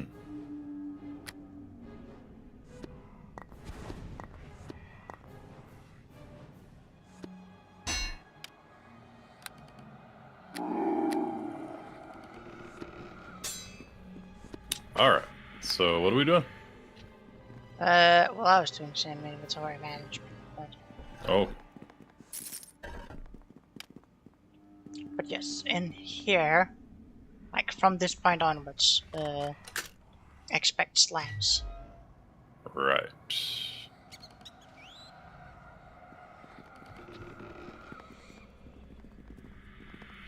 None of the really bad ones, but still some annoying ones.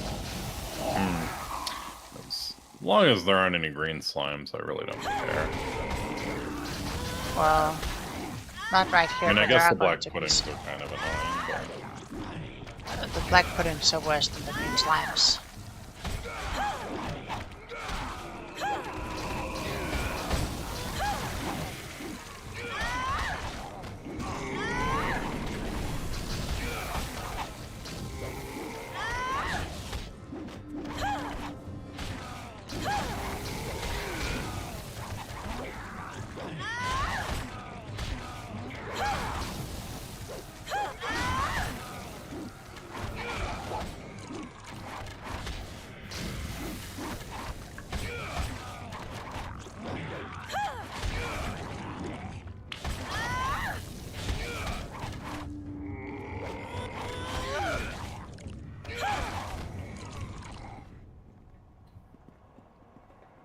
But yes, we are going to be encountering some green slimes.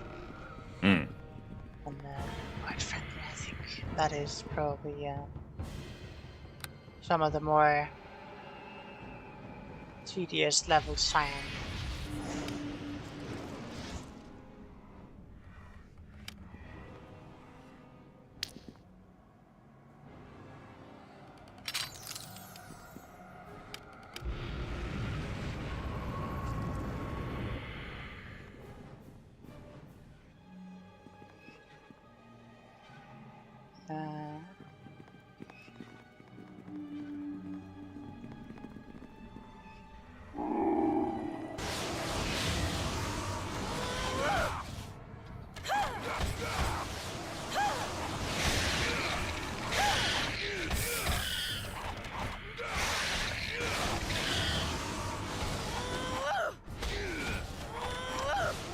There is one thing I'm considering for when we actually get to the next module in the module trilogy. I am very much considering whether we should allow like 2 item mashes, like a single item mash, one for each. Item mash? What's that? So basically, you have 2 items and you mash them into one, like still the same type and stuff. But like, if you want like something on your offhand, you could mash it together with a different offhand item. Oh, I see. So I can just make like a stupid sword. I mean, I suppose you could make a stupid sword, but I'd probably suggest that you either do something for an amulet or a shield. Why is that? Maybe a helmet. Because the way that Pyramid of the Ancient is apparently balanced, like you can do it with like 50s to 60 AC, but the way it's balanced, that you'll meet quite a few enemies with like plus 40 to plus 50 or maybe sometimes more to hit. Oh. Wow. Yeah. It's pretty rough. So yeah, right. the way that so this way. I mean we can go this way, yeah. The way the module maker wrote it up was like, if you're like a melee guy, expect to have like you don't want to go too far here. Right. Yeah, that chest is a trap, huh?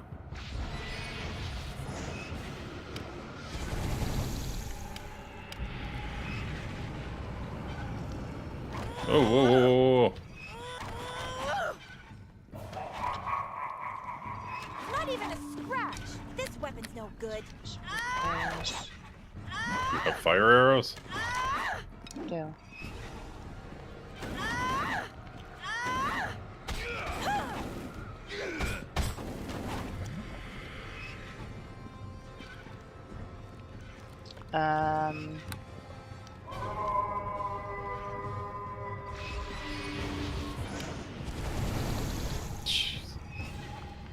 Take that, and that one too.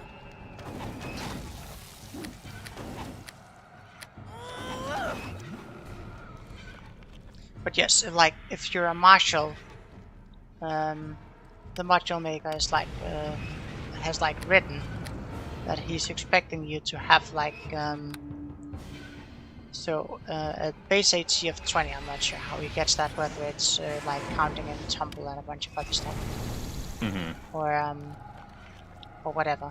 But like, okay, so a base AC. You're gonna get the green slime. Yeah, if I can actually target it.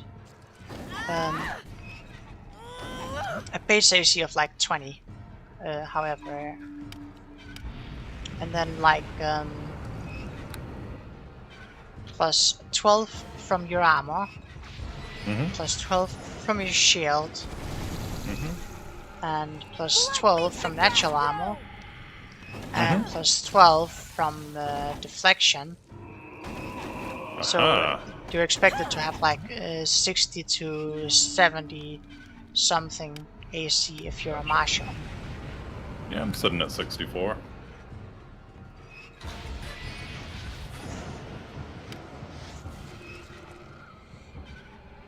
Yeah. I think he's expecting you to probably have closer to 70. Sure. That's 20, yeah, and then 1, 3.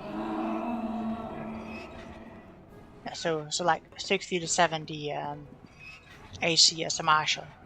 Probably like 50 something, maybe 60 as a caster.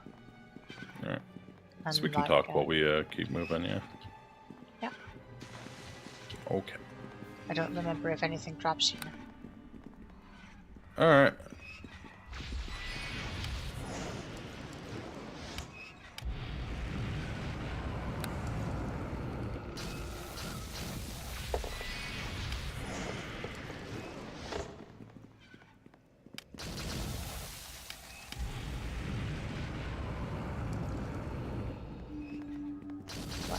Into the side room. Is there any compelling reason to be there? I mean, there are slime zombies that give some XP. Alright.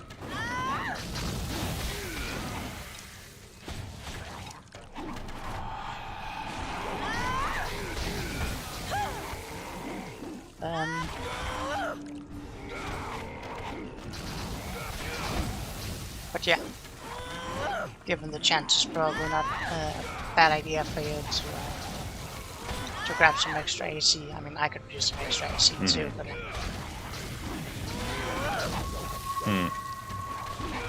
Well, I mean, if there's something that provides 12 deflection AC, then I'll pretty much be where I need to be.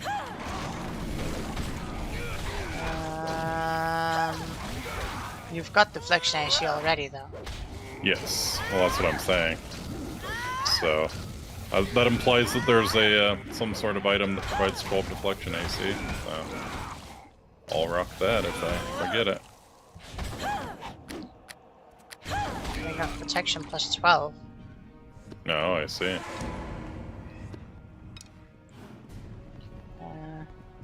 He does specifically list out that that you're expected to have like plus 12 deflection from Ring of Protection and plus 12 natural armor from the Amulet of Natural Armor and stuff like that.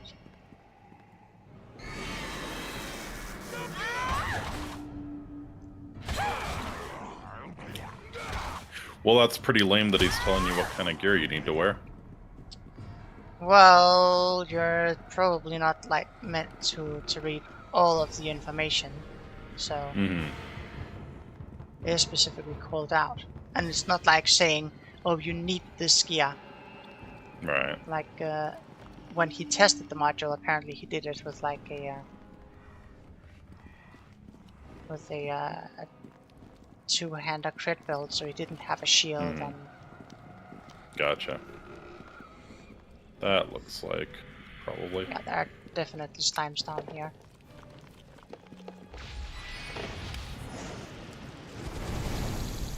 Take that, and that one too.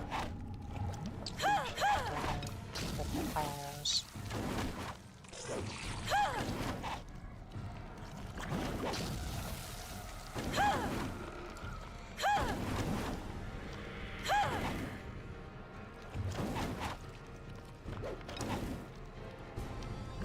Not even a scratch. This.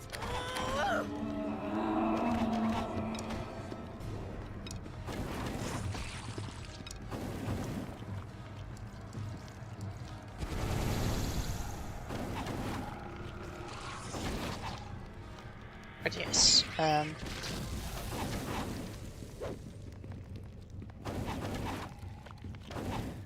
the fact that there are so many slimes down here and that they can just like eat your weapons is it's real bollock. Fight, fight, fight!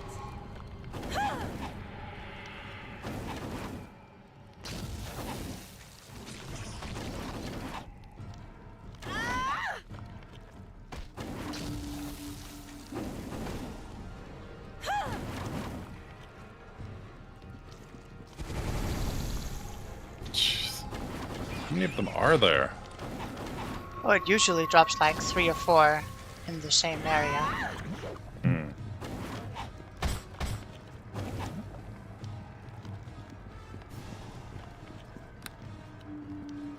Yeah, there are like 3 or 4 drop points. Don't run too far ahead.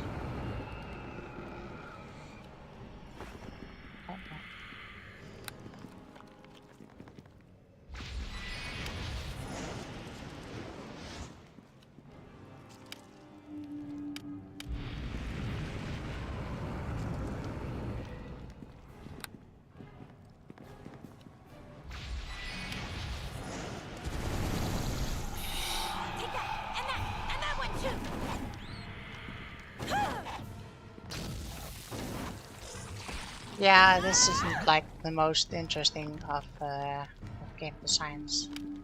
Yeah, if we went through this room, could we get around some of this? Maybe.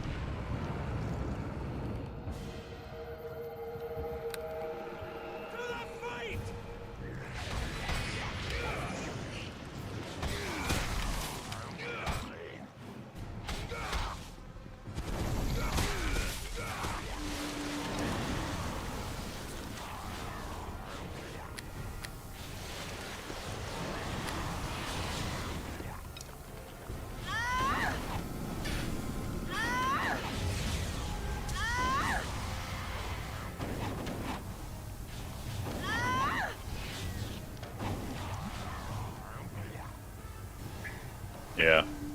Alright, if you come through this room, I think we can get around the hall.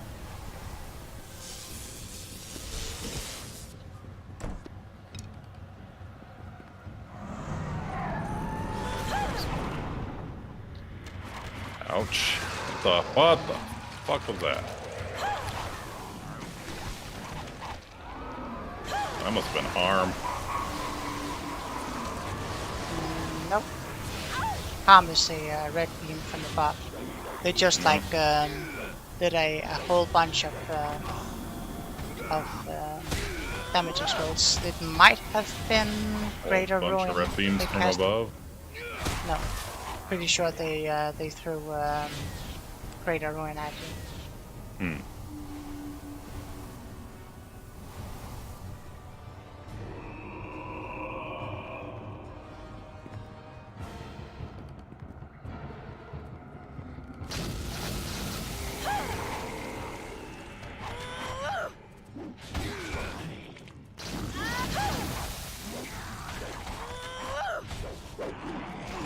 That's the one that deals like 35 d6 damage.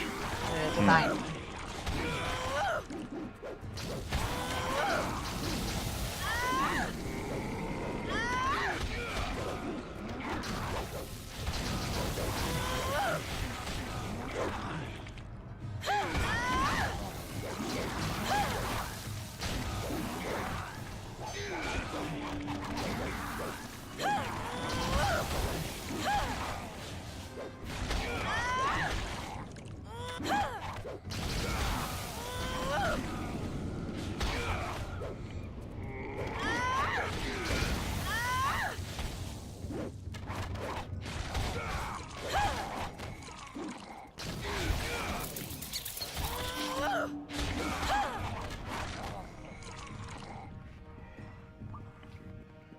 Alright, that is a stinky well. Very much yes.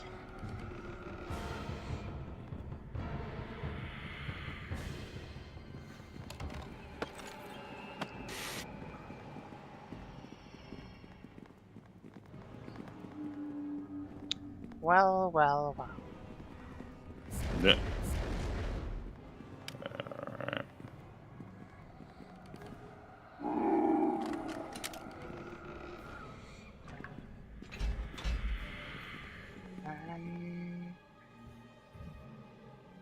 Well, we need to get in here somehow. Nope. Pickaxe, and that one too. The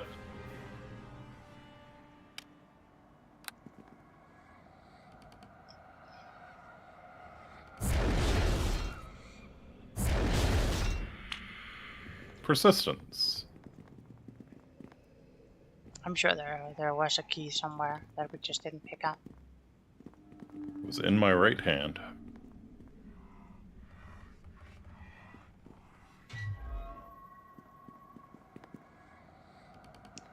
As you open the sealed door, the evil vapors permeating this tower will rush to fill the room beyond. Inside is what appears to be the quarters of one of the tower's former leaders. Slumped in a chair is a lifeless skeleton. The skeleton appears to have been sitting at a desk when he died.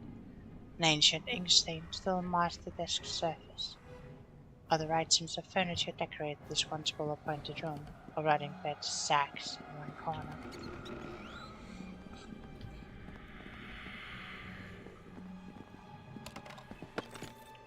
Lol, nerd had a sword stand.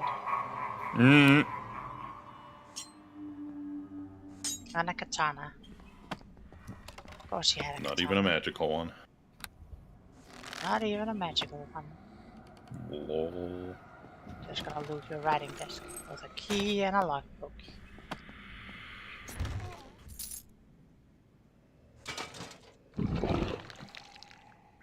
Okay. I'm gonna go open the door. Stop having it be closed. Okie doke.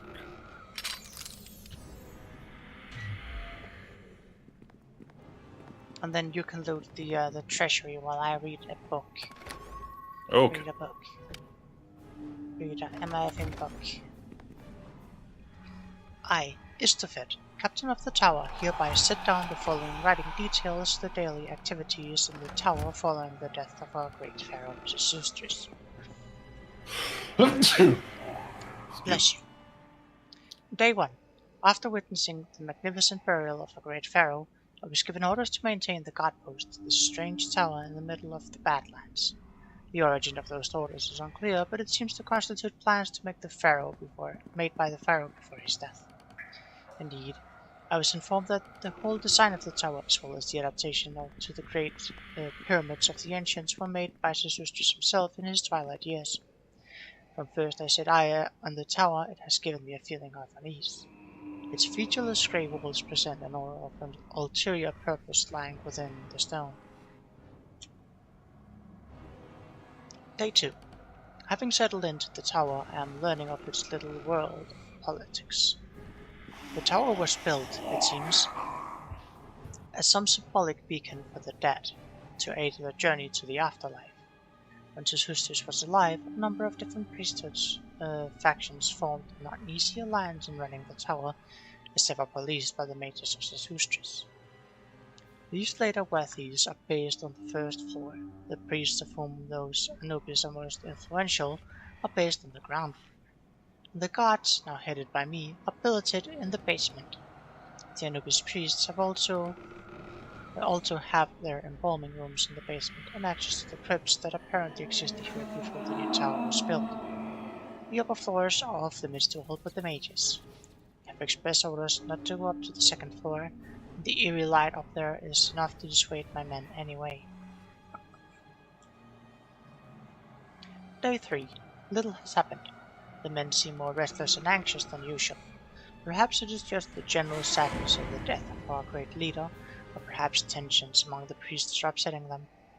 It appears the priests of Anubis, having domain over death and preparation for the afterlife, feel that they should control the tower, the role of the mages now being obsolete since Zustris' demise. We must prevent open dissension spreading. Powerful mages and priests unleashing their full fury is not a pleasant sight. Day 4. Nothing of note. Day 5. Uneventful other than a caravan train arriving to give us supplies for the week. I am beginning to wonder why we have been posted here at all. Day 6. The wine supply has been spoiled. Disaster for the men. But no matter, we have a well here in the basement that gives access to an underground spring of fresh, cool water and dozens of priests who can summon drinking water in a single word. Day 7. There was an odd tremor in the ground that shook the foundation of the building. This is all the more strange as earthquakes are unknown in this region. Later, the sky has darkened in the south. One of my men knowledgeable on such things told me that there is a coming sandstorm. Day 8. The sandstorm has struck. I have closed all exits and sealed the great entrance door. We must sit through this storm, far worse than any in my experience. The men are more uneasy than ever and seem dissatisfied about something, but will not speak out. Day 9. A terrible earthquake struck at midnight last night. All the furniture was knocked over, and some of the men were toppled from their bunks. Miraculously, no one was hurt. I feel any normal building would have crumbled to rubble from the quake, but this strange tower bare not a crack. Day 10. One of the men is missing. A search was conducted to no avail. The priests and mages cannot be prevailed upon to help and behave more strangely than ever. They keep within their own groups. The mages mutter vague pronouncements of death, or doom. It seems the god vanished into thin air, all the outer doors being sealed against the continuing storm. The rest of the guards show great fear. Someone seemed to have secretly explored up the central stair and is spreading whispered tales of laying sand. Day 11. This morning, 2 more men were found to have vanished. It seems they just disappeared while we watched together. Some guards complain of an evil aura from beneath, especially the well. I checked it to dispel their fears, but found a horrible green slime polluting the water. Those men upstairs is worse than ever, skulking around like they have cabin fever. At least the priest of thought still have wits enough to create some water for us down here. Day 12. Some supernatural disaster has struck. This evening, a tremendous explosion and screams of agony and terror were heard up on the 4th floor. Many of the rooms there now lie in chaos. No one survived to tell what happened, but the priests and mage faction deny involvement. It seems some force tore open the 1st floor outside door and wreaked havoc, killing gods, priests, and mages alike. I have never seen such blows. Men are crushed flat from the forest, and objects have been hurled so hard that they remain stuck in the stone walls. The guards and remaining priests are too afraid to go there and bury their dead companions. One priest of Anubis went mad and fled the tower. A dense black mist rolled in along with the swirling sands as he was swallowed up by the darkness, never to be seen again. Oof. The most powerful priests and mages sealed the door with many locks and magics, but to keep us in, to keep something else out. Day 13. The storm continues. The priests are at each other's throats. It is up to us to do something. We have no hope of rescue from within or without. Even the elements are pitted against us. I shall travel up to the upper floors with the sergeant and the bravest men to try to get at the root of the mystery of this tower. Day 14. We ascended the great stair of the 2nd floor, but we saw no means of ascending further up the tower. What we did see made our hearts turn cold. Sand spread across the floor, reared up into shapes of giant men. With the aid of my mystic blade, fought and destroyed the creatures, only for them to rise up again from the lifeless sands. I, the only survivor, fled back. The sergeant was thrown down the stairs by one of the beings and crumpled lifelessly at the bottom, though his ring normally protects against such falls. There's something about the central pillar that blocks magic and prevents us from getting higher than the 2nd floor. When I came back down the stairs, I was just in time to see many of the priests fall before my eyes. The sandstorm somehow broke through onto the ground floor, and amid the clouds of stinging particles, the terrible evil spirit of withered flesh dealt death on every side. At his touch, powerful men suffered in a few instants the effects of famine of weeks. The flesh melting away before my eyes to leave them lifeless bags of skin and bones. After a lull, I helped the survivors clear a way through the piles of sand blocking the steps down to the basement. But the creature struck again. The high priest of thought turned to face the creature in the room above, sacrificing himself so the rest of us could escape down. A noble end. Day 15. Now it is the end for us all. After the terrible events of yesterday, we resolved to make a last stand here in the basement, guarding all the stairways. But we were struck from below. Miasmal green vapors rose up from the well, followed by my own missing guards, horribly transformed into undead plague-ridden corpses. Plagues of wild insects were ridden from their writhing bodies to attack the remaining survivors. After desperately beating them back, I managed to seal myself here in my room with some special holy water in my possession. It has kept undead, plague, and vapors at bay for now. The treasure room opposite me is similarly situated, my key being the only protection against this trap. But there is no longer any hope for me.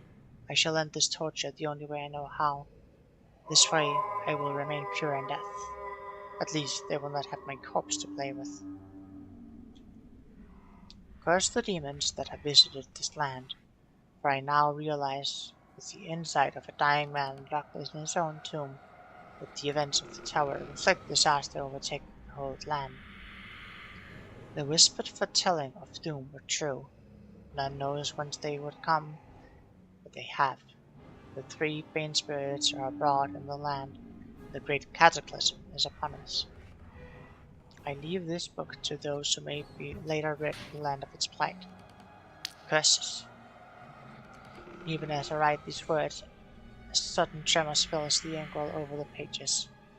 I pray enough from, but this is the well from the text, the one that had all manner of nasty shit rise from it. Indeed. Can't remember. Are there still green slimes down here? Down here, there are some black puddings, but I'll try to take out those first. Sure, please. You realize this is the world described by the ill-fated captain of the tower and its lockpick. Perhaps whatever lies at the bottom will help you discover the artifact supposed to help defeat the Bane Spirit, or at least answer some of the tower's mysteries.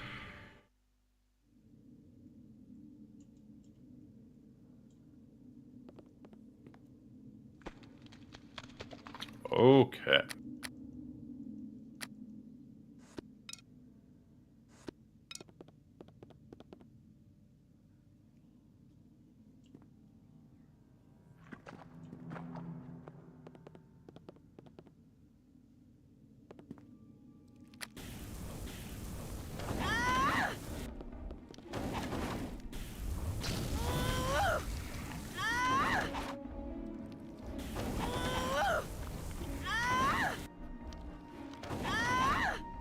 It's gonna take a little while I shoot this black pudding from a distance.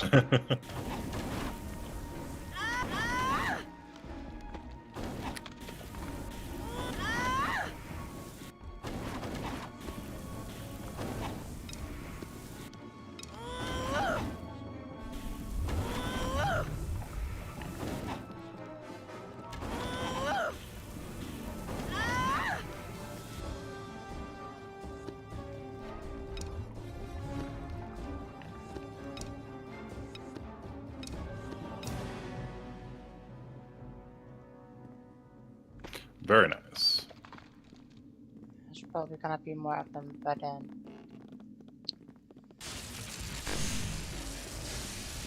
we just have some crystal oozes and they just take a beating.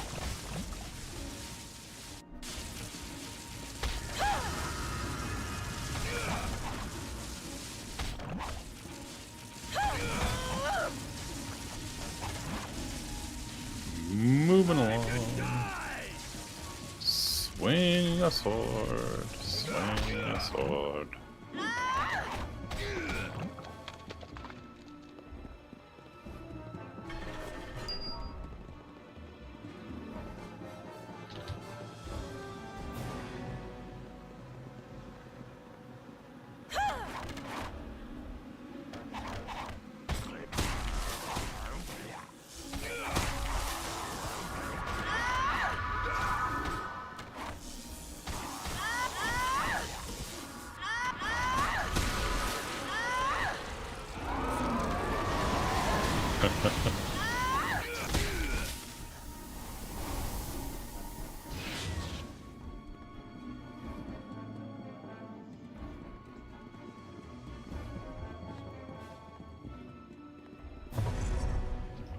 I don't know if you feel like going tomb wrapping, but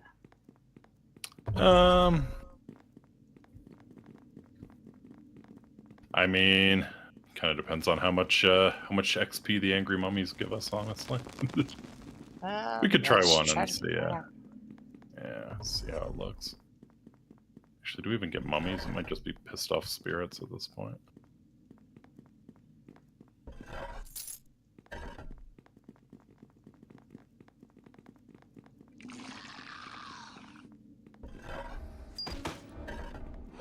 There's a pissed off mummy. Oh, that guy's a skeleton warrior.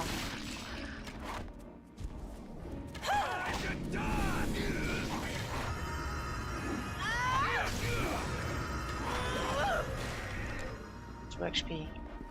Yeah, probably not worth it.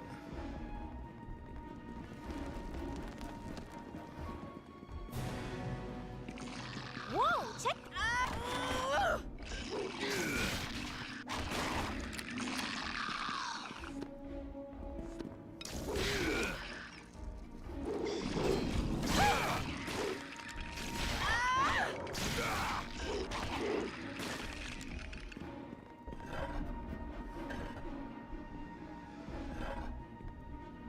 Well, have a look at this here.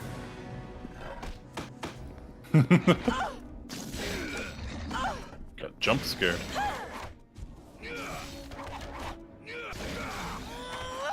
Open chest, mummy pops out. 125. For the greater mummy, hell yeah.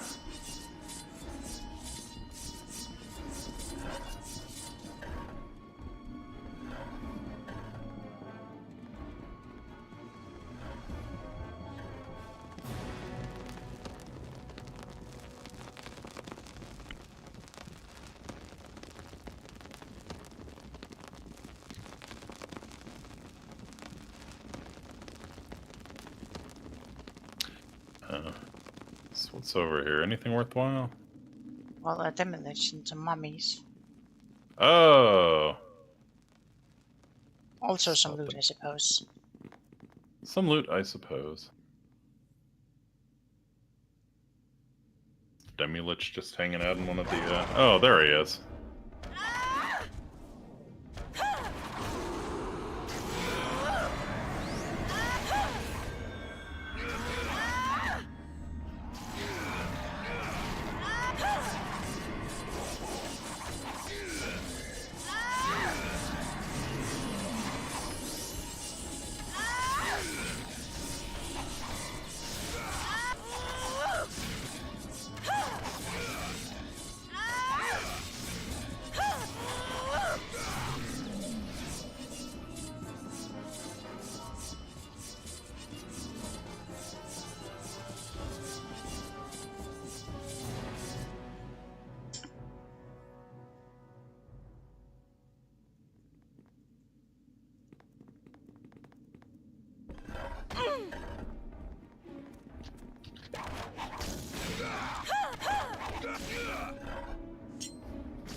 Not dead, just knocked down. Yeah, but I didn't actually loot the structure, so.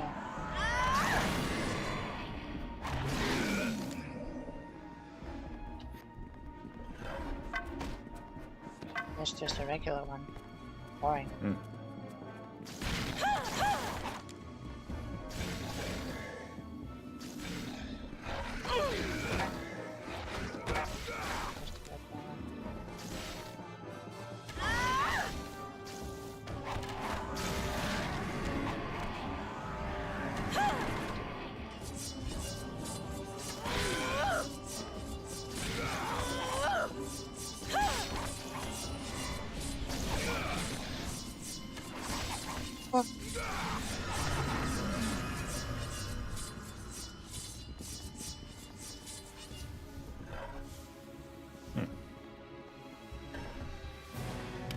Wait. That's not even magical. Screw that.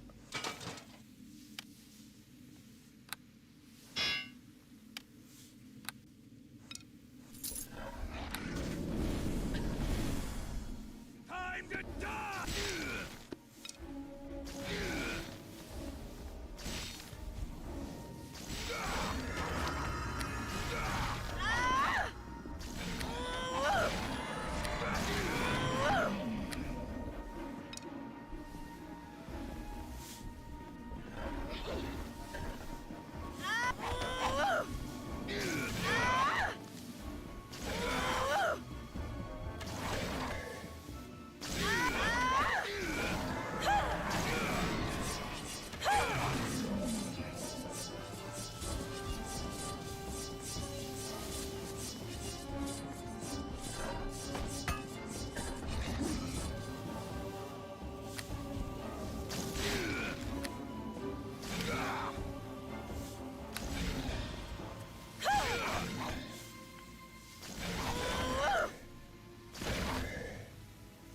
Who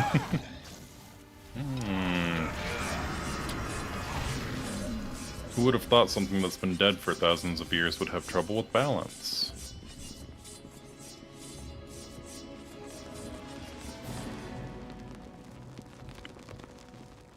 It's a mystery.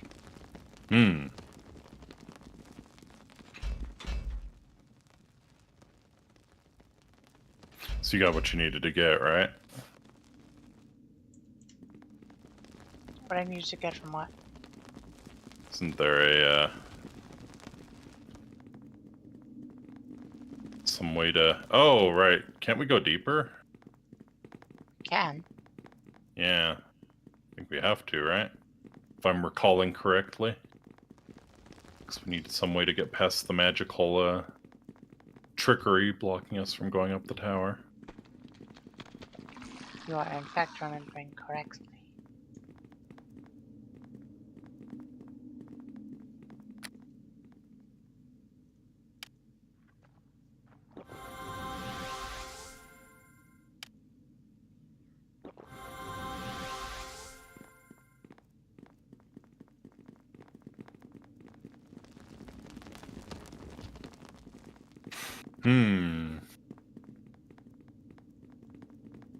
Which way? Yeah, that's right.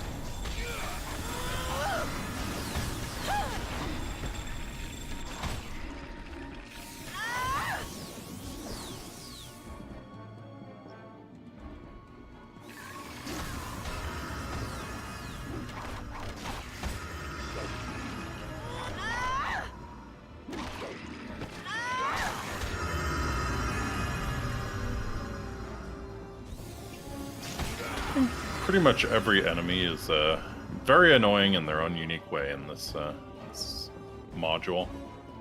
It's quite remarkable, actually.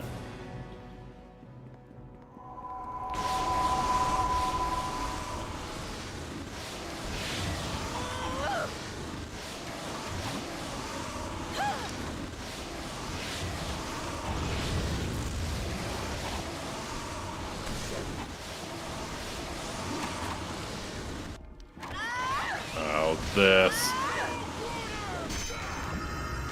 Yeah, this.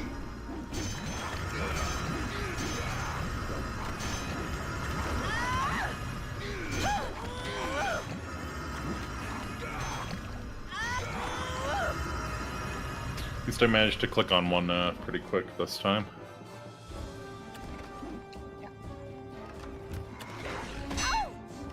Oh, right. Vampires.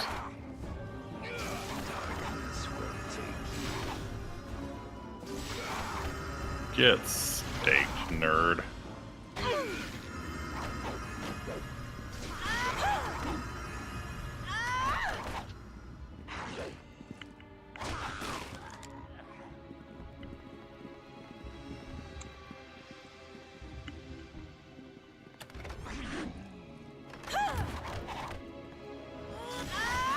Why would you put a stake through the heart of a vampire? Wouldn't that just make both of them more difficult to eat?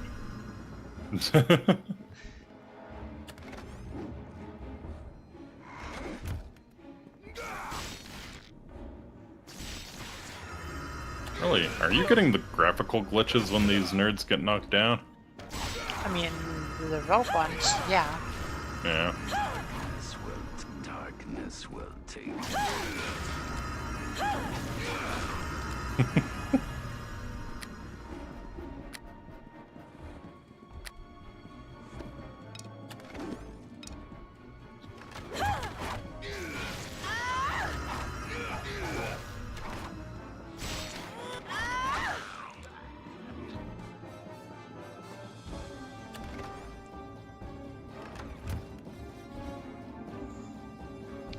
I'm going to need a real quick break. Sure thing. I'll be back in just a minute. Okay. I think. Do you need to do some stuff in the game to show Not people? in Neverwinter Nights. No, I think you're welcome to pause if you'd like. In that case, I'll just swap us over to a different screen, and Sounds good. you can keep talking, but I will just not Alrighty. be on screen for a little bit.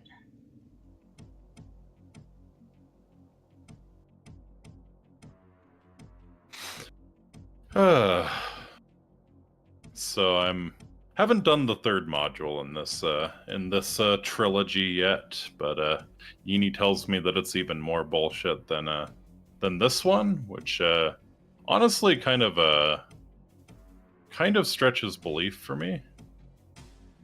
Really, really, really difficult to believe that it could be even more bullshit than this mod, but we'll see. We shall see.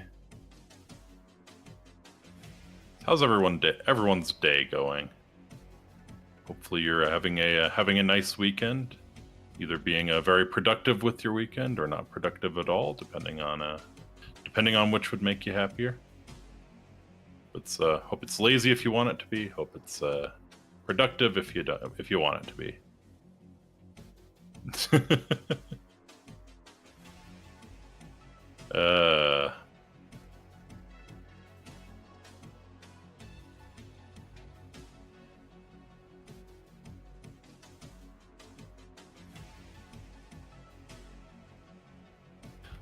Trying to think.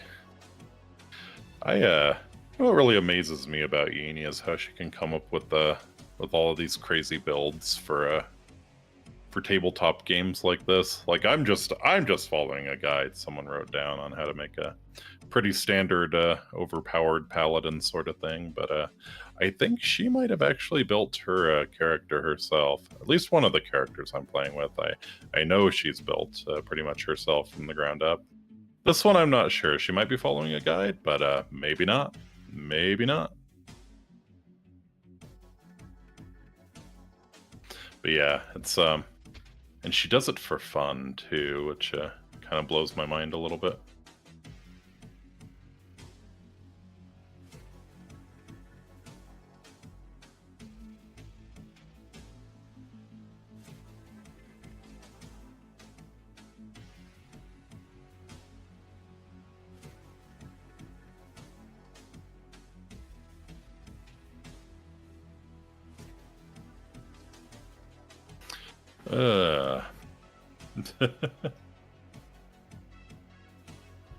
I don't know.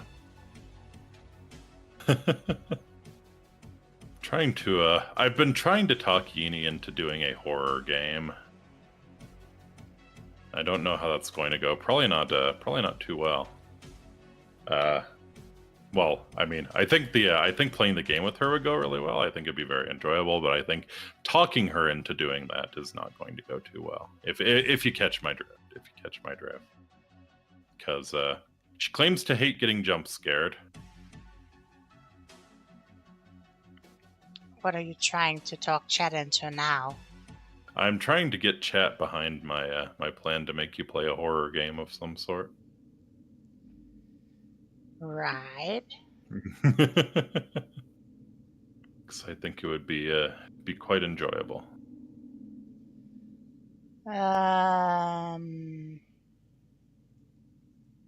You have a very interesting way to put enjoyable. Like, I don't actually mind horror games. I don't like jump scares. Right. They're not the same. True.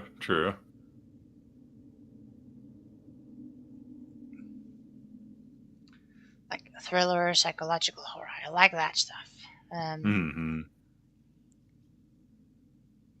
Just throwing something in your face with a loud noise. That's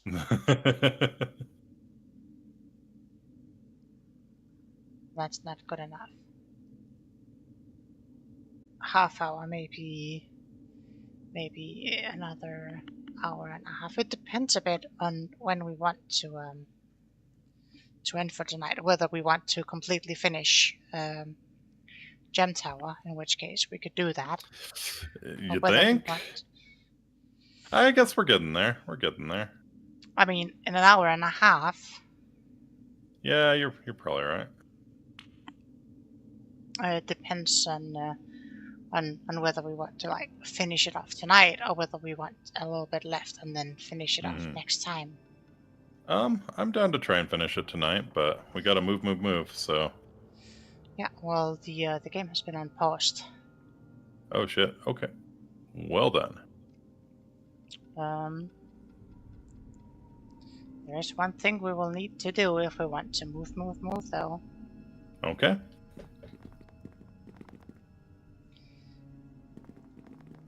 We'll probably have to decide whether or not our potions are worth keeping. I'm just going to drop the ones I actually want to keep and just clear out.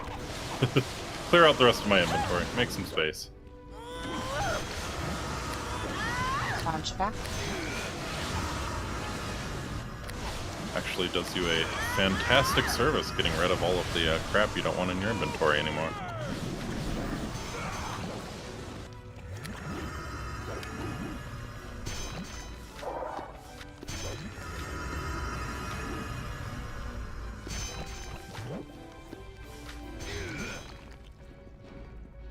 All right.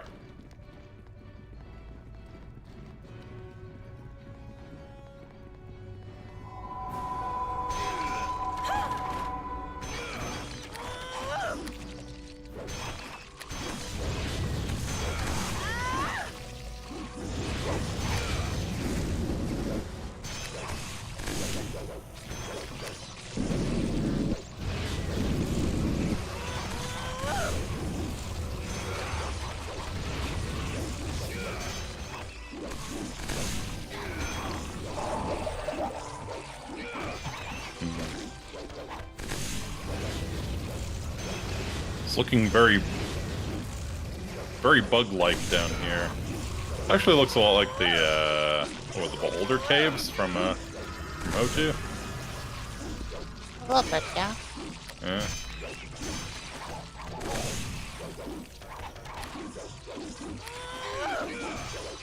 God, this thing has so much health.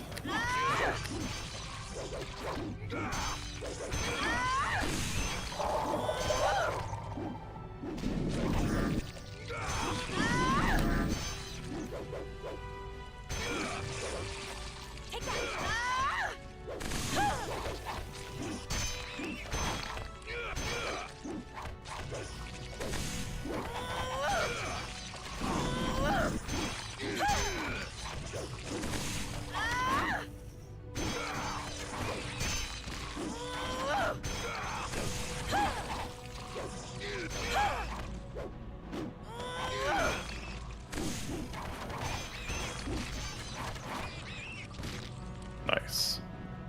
Alright. Is this the room? Or can we move further up? I mean, we can move further up, but I would suggest that you drop it here because it's a nice and easily locatable place. Yeah, that's a good point.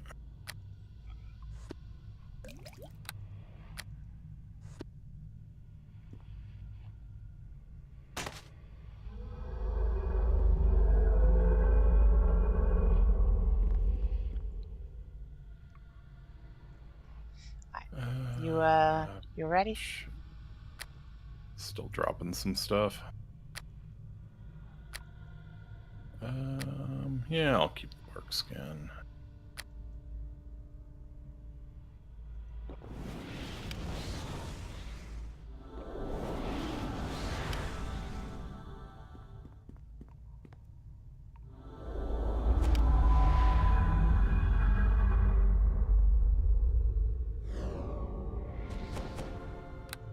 Yeah, sure.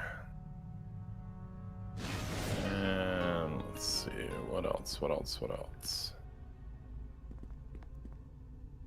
Definitely want antidotes.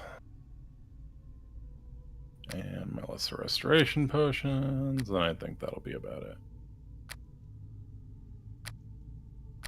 Okie doke. Cool.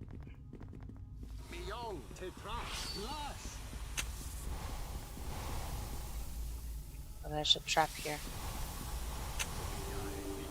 Okay.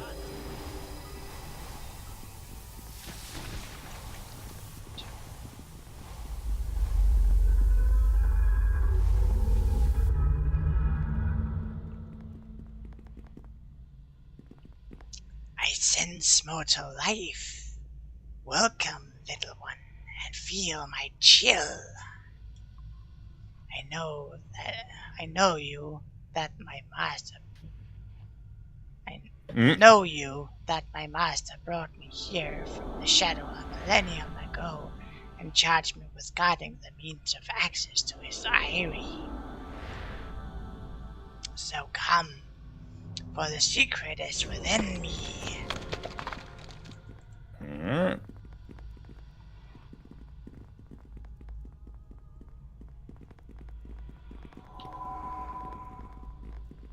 Hey there, ugly.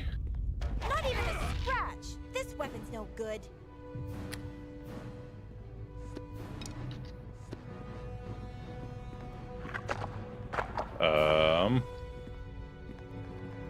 Yeah, it's gonna dig down. Oh, I see. Interesting. Yeah, I'd very much prefer if you didn't run over to me so it could attack me. No. Alright.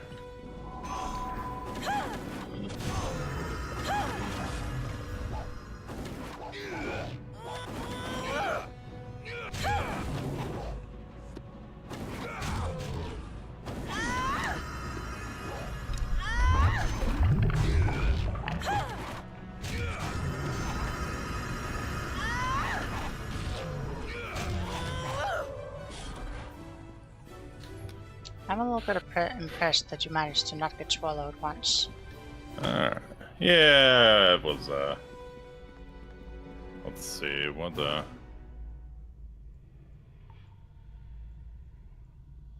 It was a discipline check. Oh, yeah. Yeah, I'm not gonna fail too many discipline checks.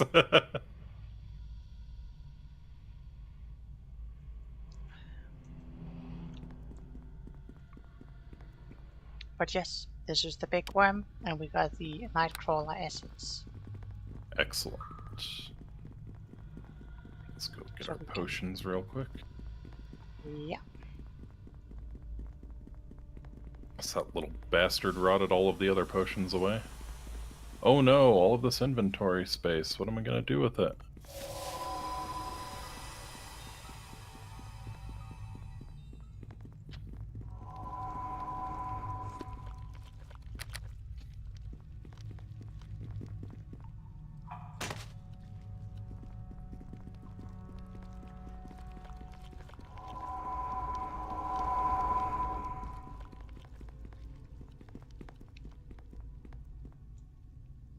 Then we can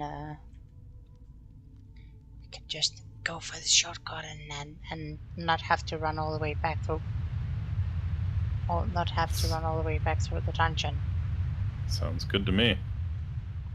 Just, I wasn't smart enough to put all of my potions in a bag, so just picking them up here. Doing a little bit of the pixie-upsy.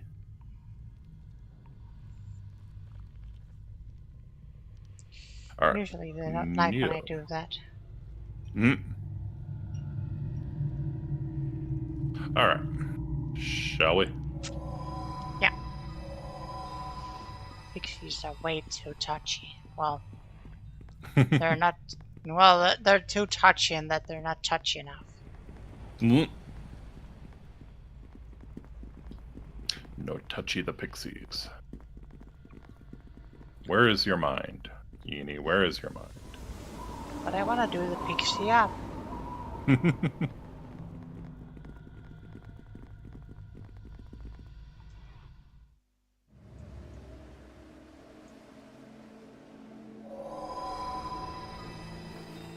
Alright. Why, we're back outside. It's quite fortunate. We really need... I have like no space left in my inventory for anything. Do we want to very quickly just head back and sell shit to the air spirit? Yes, but if we head back and sell shit, we should probably rest too. Sounds good.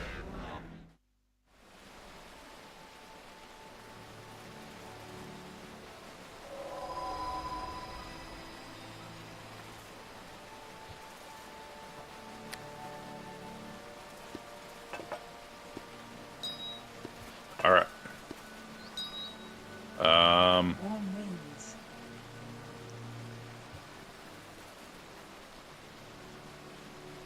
Let me. Okay, there's so much crap.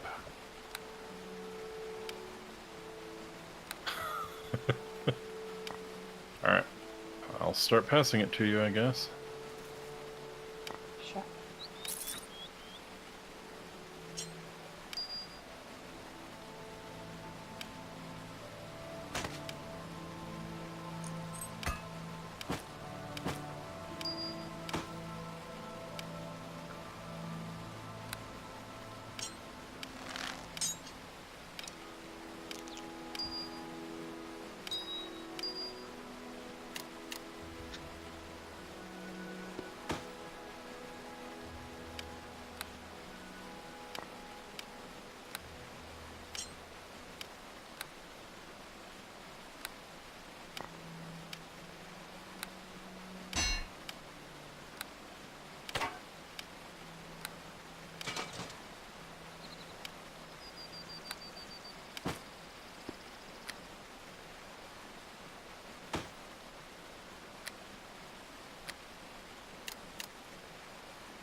Sure, I can do that.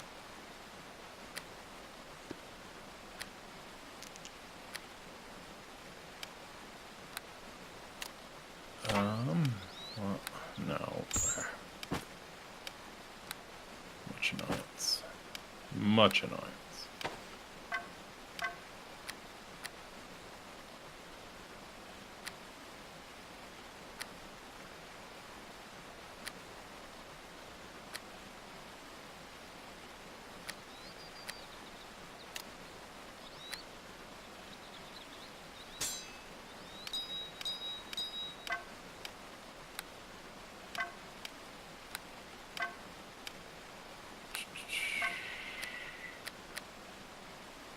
These do this. Those can go.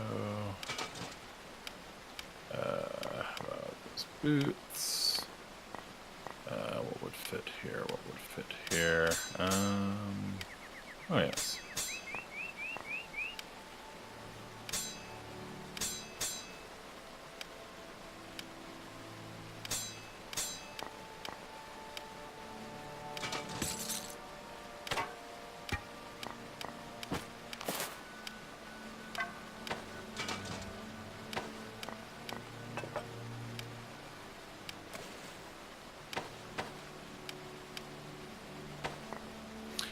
Alright. So are there any other games that you might be interested in playing? We haven't talked about already? With you or just in general? Just in general.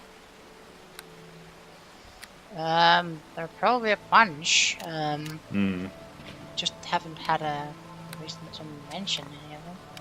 Right. Like, I'll play most things if there's an interest for it. Right. I promise that I'll play it for like several streams. Mm-hmm. It's actually a pretty cool short sword. Just too bad there isn't any upgrade path for it. Uh-huh. +5 short sword, 2d6 fire damage, unhit dark flame level 15, dark fire. Oh, nice. And flaming weapon, also level 15.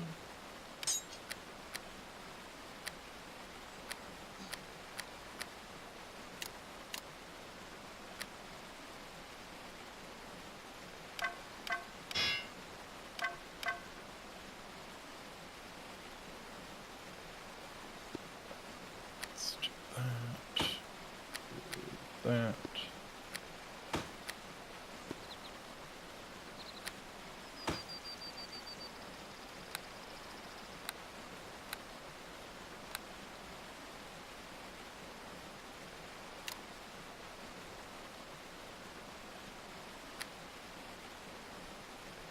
I know it came up in someone's stream before, but one of you all should play Dragonstock, man.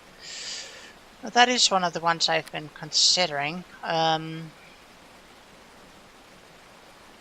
there was some actual interest in it. I suppose I could.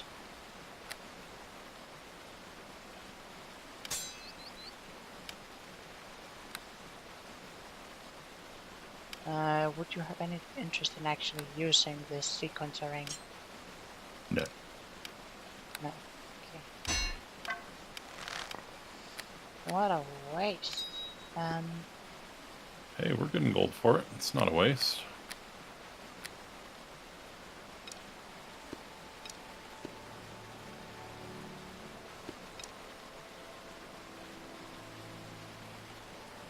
It's a waste in the sense that it would be a cool thing to use. Uh-huh. Yes, I guess that could be argued.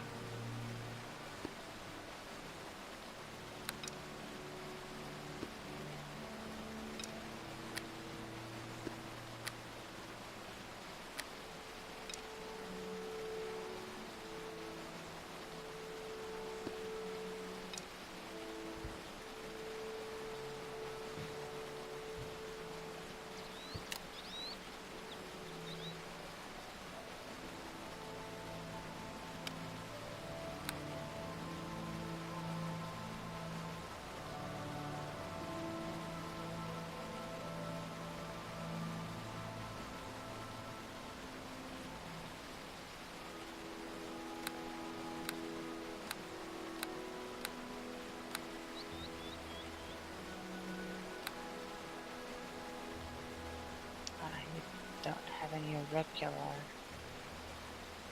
arrows.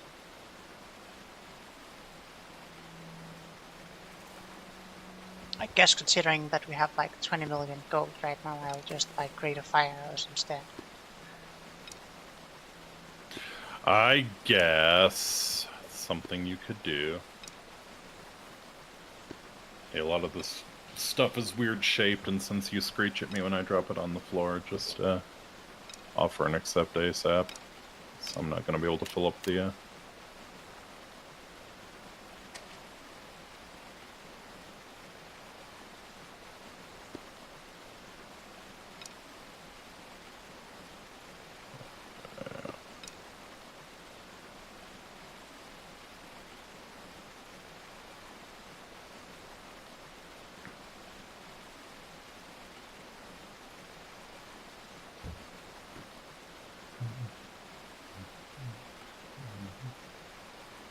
Okay, plus 1 arrows.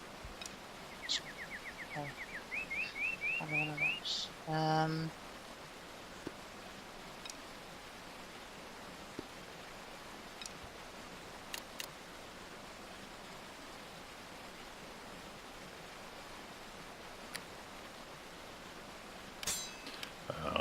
I don't think you can actually sell this, but worth a try maybe?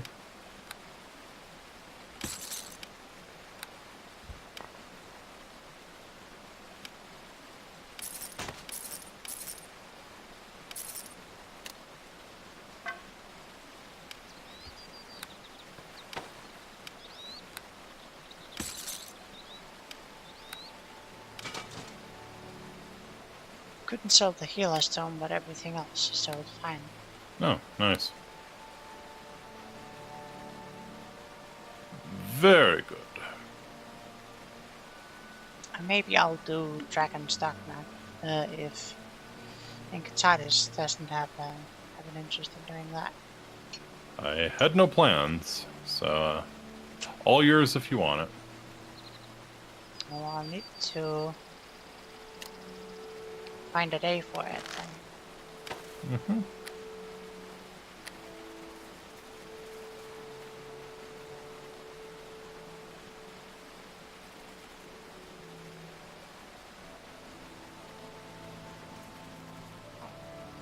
Let's get some rest and continue onward. Yes, please.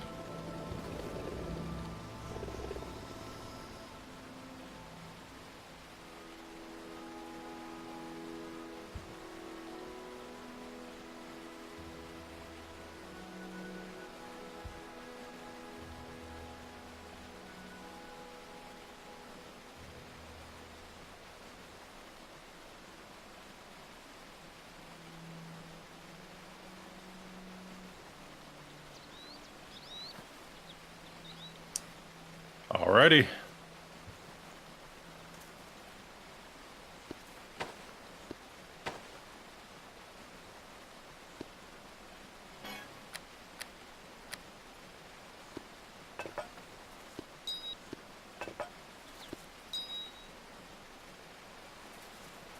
Yes, what are you talking about I didn't use?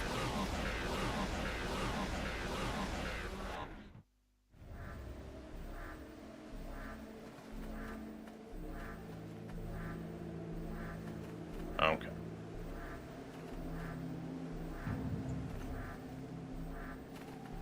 Alright.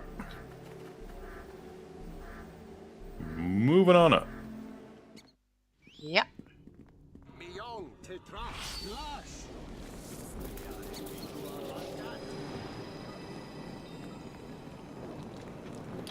Up the gem tower, because that horrible sandworm thing we killed, it gave you some way to resist, well, we're about to see.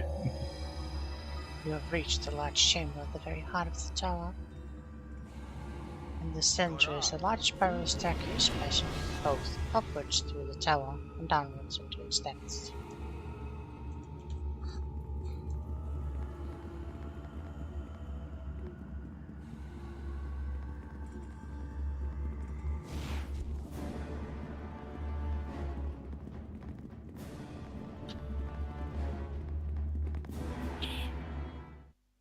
I say we keep moving if we want to finish this tonight.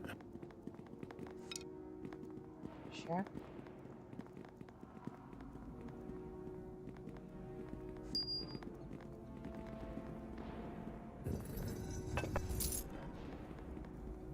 Fight!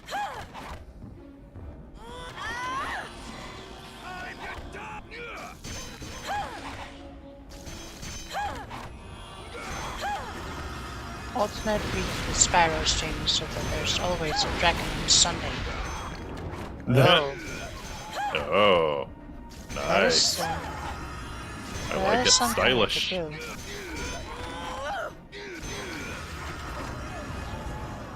No, see, Iggy, you need to be talking her into playing Phasmophobia with me.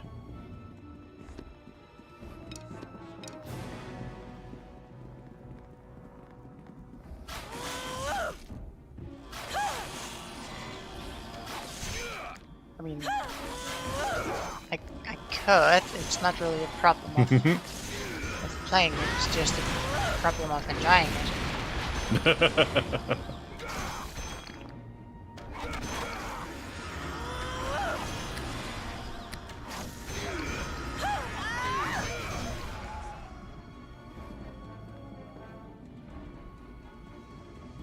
Alright. Secret door. Look at this nerd. I guess they're 150 XP, so why not?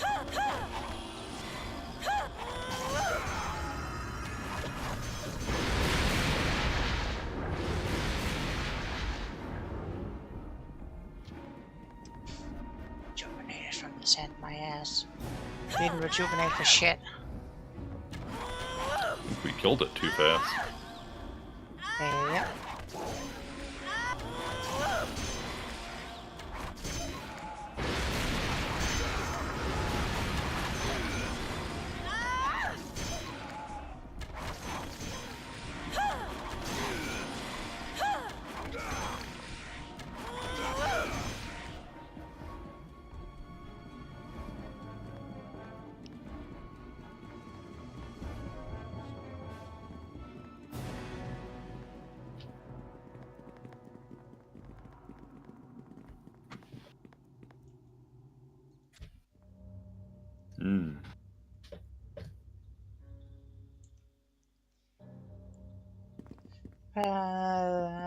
Beyond the secret door is a passage that curves in both directions, trailing the outer wall of the tower.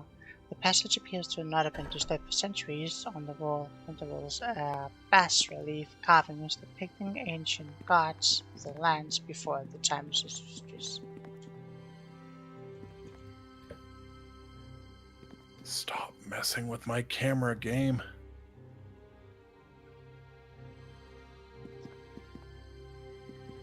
What? My camera's like this for a reason. What the The goat-headed god, making a number of human bodies. The goat-headed god is pretty cool, I think. Oh, piece of parchment. A scroll of resurrection. Uh-huh.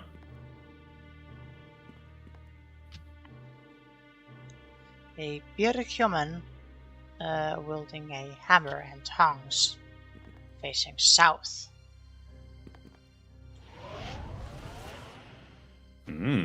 Nice. Got an attack bonus. Gimme.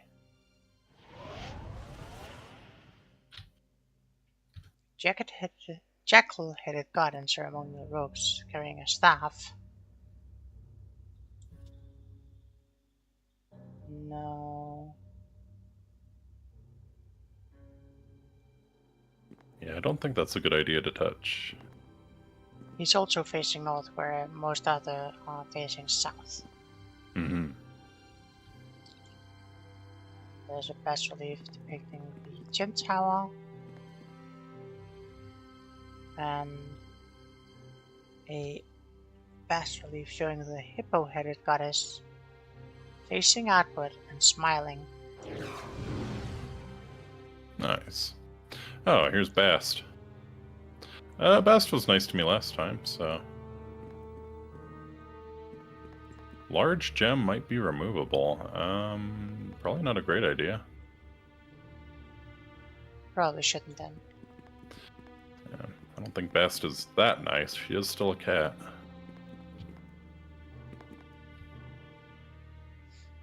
A goddess with arms outstretched and facing away from you, spanning the heavens, facing away, so that would be looking south. Spanning the heavens with the wings, with the ground line below her. A lever is hidden within the carvings, representing the clouds in the sky. Hit the lever. The lever operates the hidden door behind the carving. Very nice.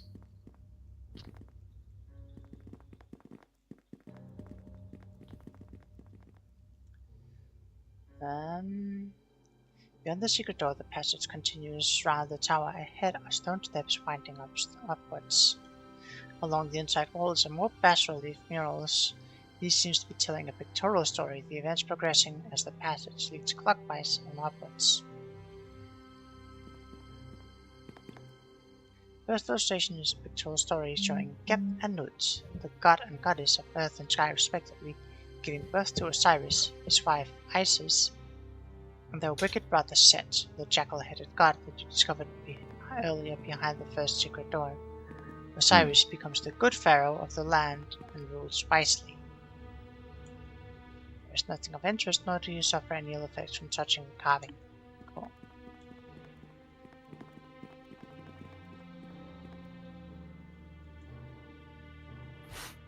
If I open the door, will we be walking the dinosaur? It's just not possible. It might lead out to the not the overhang, but like where Oh, you're right. One of the try to climb balconies. to. Yep. Yeah. Mm-hmm. Set is jealous of his brother's rule and dupes Osiris into climbing into a large trunk, whereupon he is thrown into the river and drowns. His body is discovered by Isis, but Set steals it and scatters the part all over the land. Isis, with the aid of her sister Nephthys, searches for all the parts of her husband and eventually puts together the body of Osiris.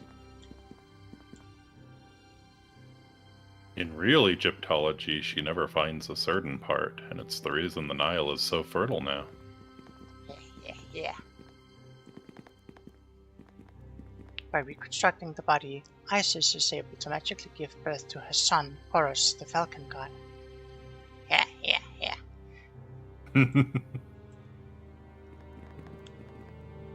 Horus grows up and becomes a new pharaoh. He rules wisely over the land, much in the same way as his father before him, and begets a line of pharaohs that survive through the millennia.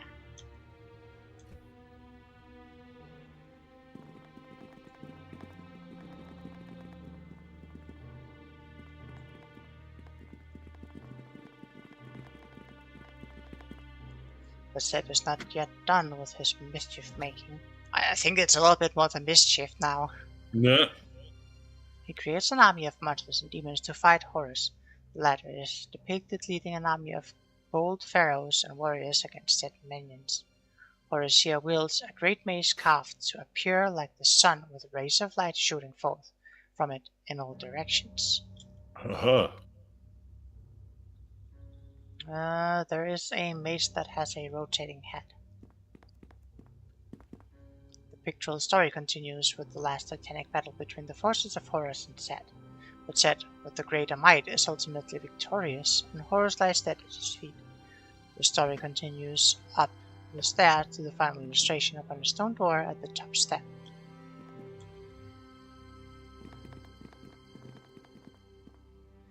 The final illustration of the pictorial stone is carved into the solid stone door. Set is shown ruling the lands with his might and power, wielding the same mace that was earlier shown held by Horus before his downfall. There appears to be no easy means of opening this door, which lacks a handle or lock. It appears possible to rotate the head of the mace. I don't remember this from my Egyptology. Pretty sure. Yes. Horus actually wins. Or should win, at least. It's a classic story of good versus evil. Indeed. At the other side of the secret door is a large chamber that occupies the next level of the tower. The architecture Another is Horus strange. that ends up getting smacked. The architecture is strange and otherworldly and contrasts sharply with that of the lower towers. Do you want to fight the stuff in here, or do you want to just continue on? We probably got time to fight the stuff in here. Yeah. There's a thing in each mirror, and if you smash the machine, we get to fight a lot of stuff at the same time. Smooth surface of this unusual structure lights up and reveals the following inscription. And so, once the soothsayer cast down the enemies of the land, some he destroyed, while others he kept trapped in stasis for his own amusement, and as a lesson to those foul beings who would seek to destroy his realm. So if you destroy the whole device, they all come out, huh? Sure do. Sounds fun.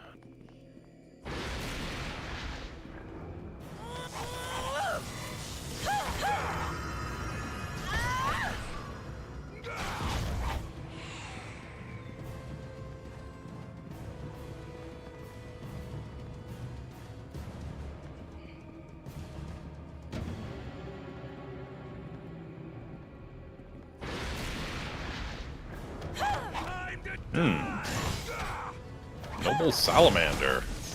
Oh, you're cool looking.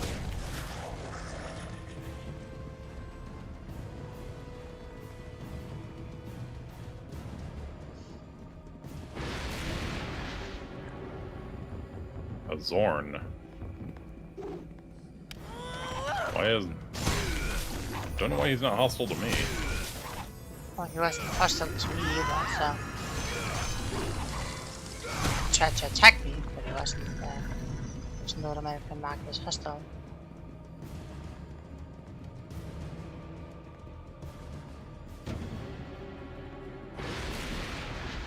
Take that. Merit.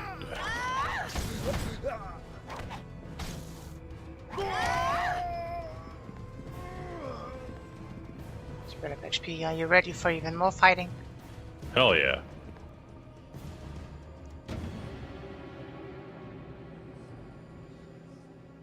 Destroy the whole device. Nah.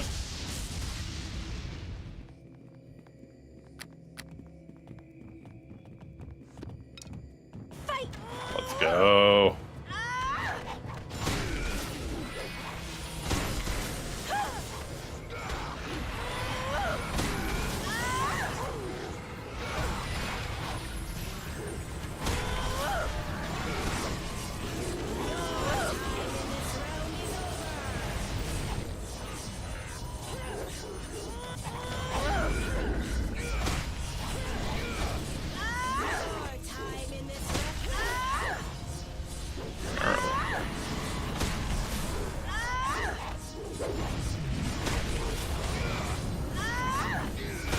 Ooh, cool looking snake lady.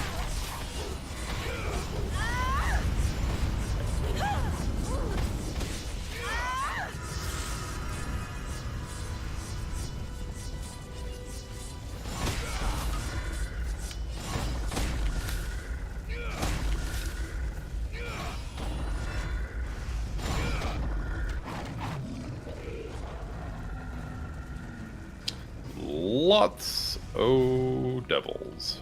Those were devils, right? Some of them were devils. Oh, all of them were fiends. Right. Some of them were devils. Some of them, I think most of them were demons. Oh, okay.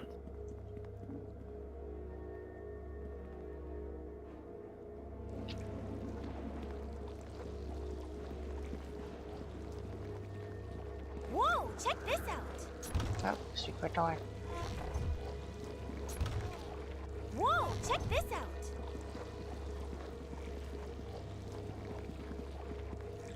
Small symbols appear over the dark surface of this crystal that looks like a miniature replica of the massive gems you saw sitting on top of the sitting on top of the tower.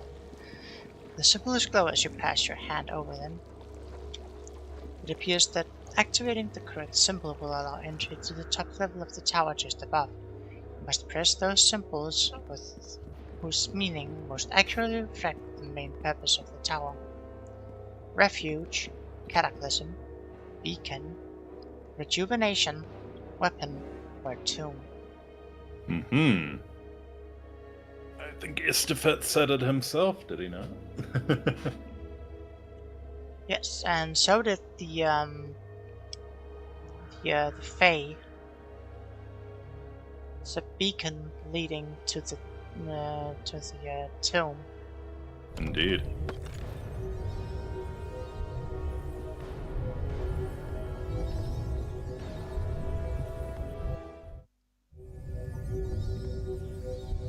At last, you reach the top of the floor. tower.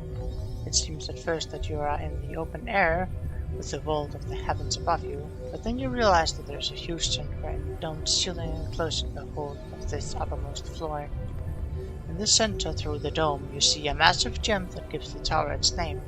From your vantage point below, it appears to float in the air above you, shooting forth the light of the heavens into concentrated beams of multicolored lights. On the floor of this chamber, directly beneath the gem, lies a massive stone plug. This forms a cap for the strange anti-magic pillar that you have encountered, running through all the levels of the tower like a spine of a living being. Alrighty. As we get over here, I'm just gonna drop a save. Just in case something bugs out.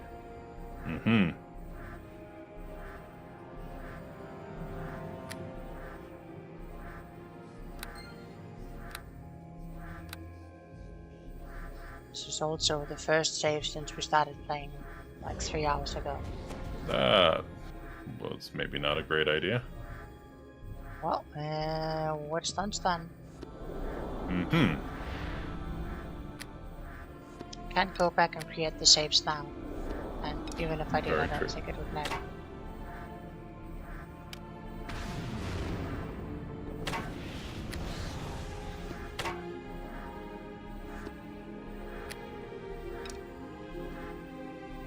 Right.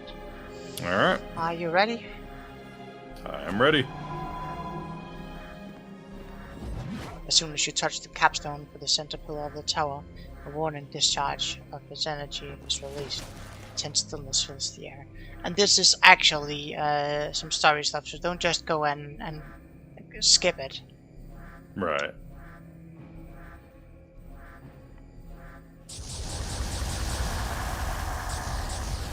A series of circular teleportation rings appears, heralding the appearance of a pale, sick-colored creature whose skin is alive.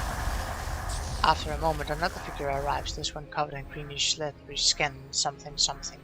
You realize you are face to face with the bane spirit of plague and famine.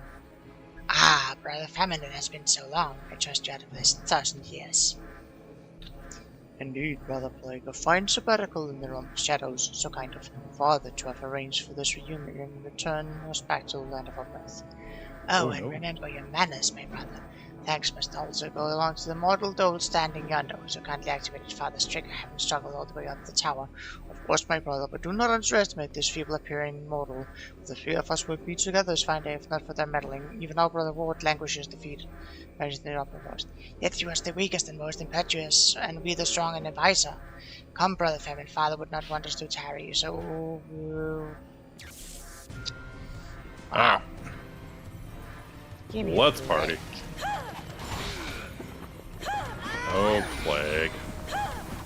Oh, plague.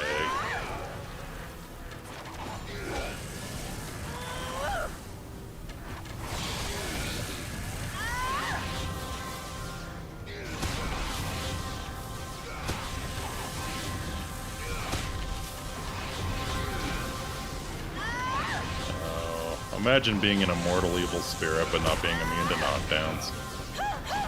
Couldn't be me.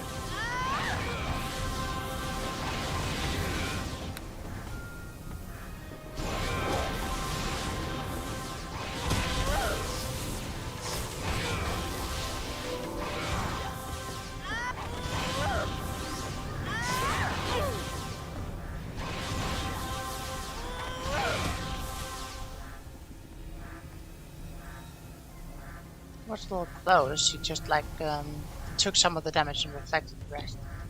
Very annoying. Are you getting this, or am I?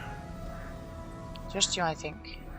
Alright, now the remaining two Bane Spirits lie defeated at your feet. You muse over the circumstances that led you to this point. You consider all of the terrible decisions you made to lead you to this point in life. You came to the Gem Tower to find the Stone of Sesustris and destroy the Bane Spirits of Plague and Famine who led the Cursed One and Desert Folk armies, but instead it appears you simply released them from the Shadow Plane where they have spent the last millennium plotting the downfall of the land. Against all odds, you defeated them here and now without the aid of any such bauble. Yet you are forced to wonder who might have manipulated this unexpected encounter. Who exactly is this father that the Bane Spirits referred to during their gloating banter? Is the land saved? Now no more Bane Spirits remain? If so, why have you not already been transported back to your own world? There seem to be more questions at the end of this quest than at the beginning, as the second entry in any trilogy should do. The Gem Tower was clearly constructed as a beacon pointing the way to some other place. Perhaps unlocking the secret of the tower's operation will lead you to the answers you seek. That's it. Now you have time to inspect the capstone properly. You see that it does indeed rest upon the central pillar that runs down the spine of the tower. It seems curious that the pillar should end at the floor of this level instead of reaching up to the support of the domed ceiling. You discover that it may in fact be possible to lift off the capstone, and that the pillar just underneath is actually hollow. Perhaps a narrow shaft runs down the inside of the pillar to the base of the tower. Do you wish to lift off the capstone? Yes. Pull the plug!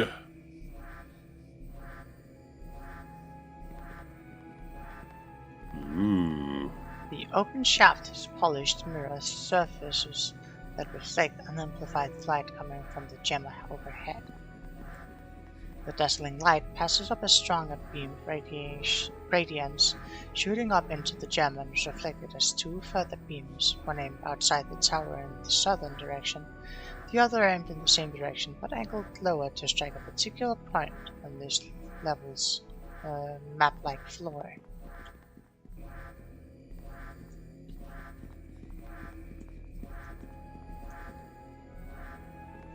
Aha, here it is.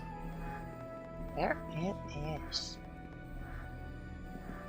The floor of this uppermost tower level forms an illustrated map of the whole land. The gem tower is shown in the location of the central pillar and shaft of light, with the Quellis to the north and Heliopterus even further north in the deep desert. Where the concentrated beam of light from the gem now strikes the floor is depicted as a small valley surrounded by impassable mountains. In the center of the valley is shown a pyramid marked Pyramid of the Ancients. Ooh. The pyramid is clearly the location to which the gem tower was built to point the way. Perhaps the upper beam of light from the gem shines outside the tower and directs the way to the pyramid itself.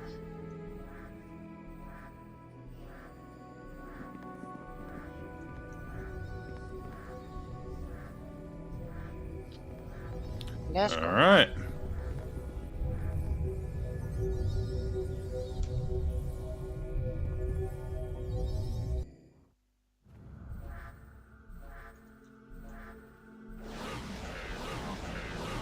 Oh, sweet, sweet fresh air.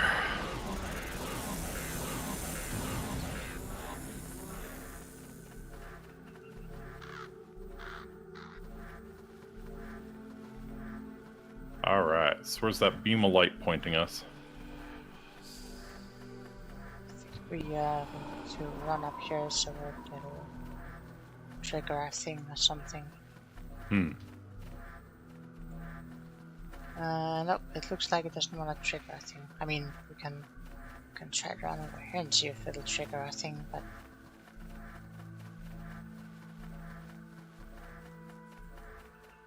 Nope.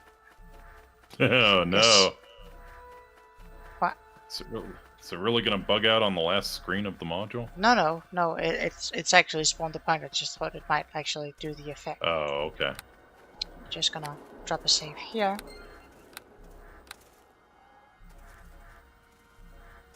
Oh, there it and, is. The beam's target over here.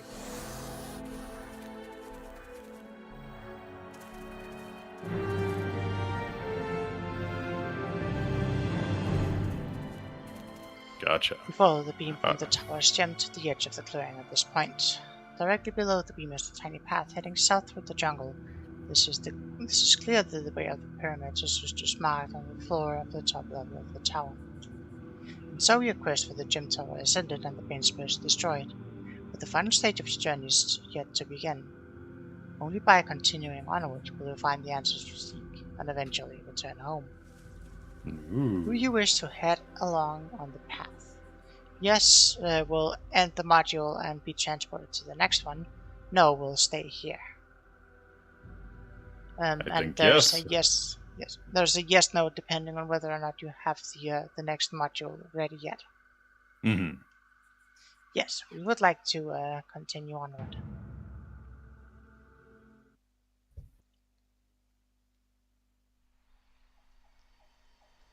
You rest briefly before continuing south, following the beam of light from the gem tower to the pyramid of the ancients. Alright. Alright. To the pyramid of the ancients. Ancientes. I was telling chat while you were gone. You've told me that for all the bullshit in Gem Tower, this one's even worse. I don't think there was that much bullshit in Gem Towers. Like, obviously, I'm not. There's a little bit. I mean, I'm not too happy about the slimes just like eating your gear. I mean, it's in the game in 3.0. It could be pretty punishing, not as punishing as 1 and 2 could be, or AD&D and whatever. But like it could still be pretty ass if you have like a really good magic items and nowhere to get a similar item. Right. So I wouldn't actually say. To be fair, I haven't actually finished Pyramid of the Ancient. But yes, I wouldn't actually say that it's bullshit. It's just it has more of the slimes that eat you. Yeah, so you have to be careful about that. And also, they kind of expect you to have like mega good gear and do item swaps. The guy who made the module like literally writes that you're sort of expected to swap between whichever items you need. Sometimes you need extra defensive layers, so you'll need to swap an item out with something with more defenses. And sometimes you'll need like protection from elements or whatever, so you'll need to swap into that and stuff like that. So. Gotcha.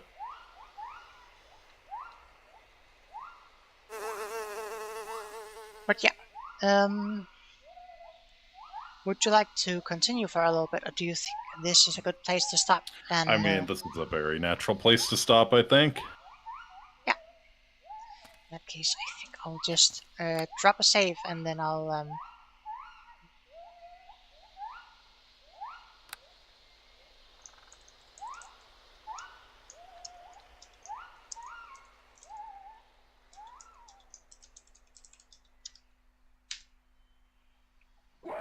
Wonderful. Yeah. All right. Well, thank you, Eni. It's a lot of fun. Always a pleasure. Always a pleasure. So what's your plan for the rest of the week? Well, for the rest of the week, I've got some more work coming up. So I'm gonna have to work for a bit more. Fortunately, I've gotten to the point where it's just like it's not menial work, but it's work where I can just like go through it, like mostly through rote. I'll still need to do some thinking, but stuff where I can just like zone out and just do some like stuff that I've just trained on, and Gotcha. that'll make it a bit easier on my poor noggin. So Monster Hunter on Friday? Monster Hunter is definitely still the plan on Friday.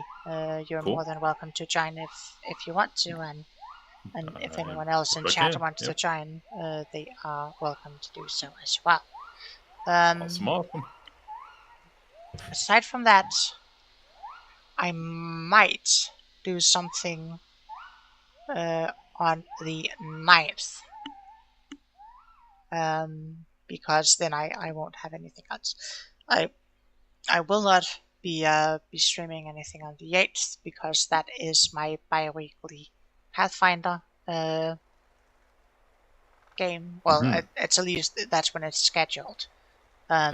So we don't always get to play, but that's fine too. Indeed.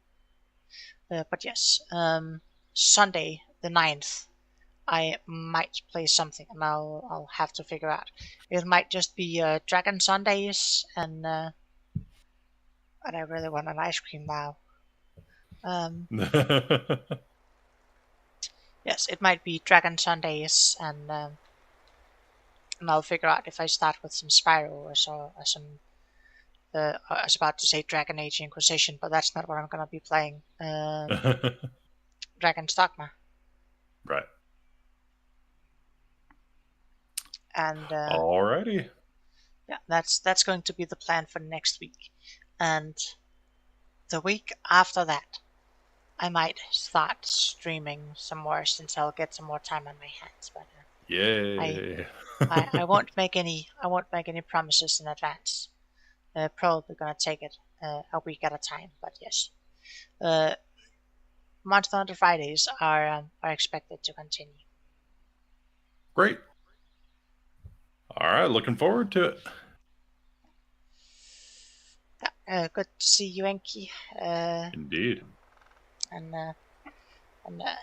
nice to have you in chat, Ignis. And Enki, you are. I saw Ignis in chat. Enki, you are going to stream later, yes? Yes, doing the password game at the password game. 10 p.m. Eastern tonight.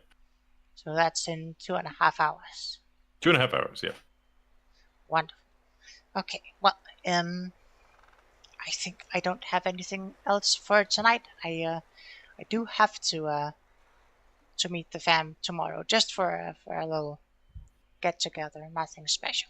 So okay. I think well, it's mostly for dinner, so I have most of the day ready. But gotcha. But yes, I think think I'm just gonna call it here. And if there are any other suggestions for like games for me to play or whatever, just put them in the comments and I'll take a look at them. And Enki, if you get any quote unquote good ideas, Uh-huh.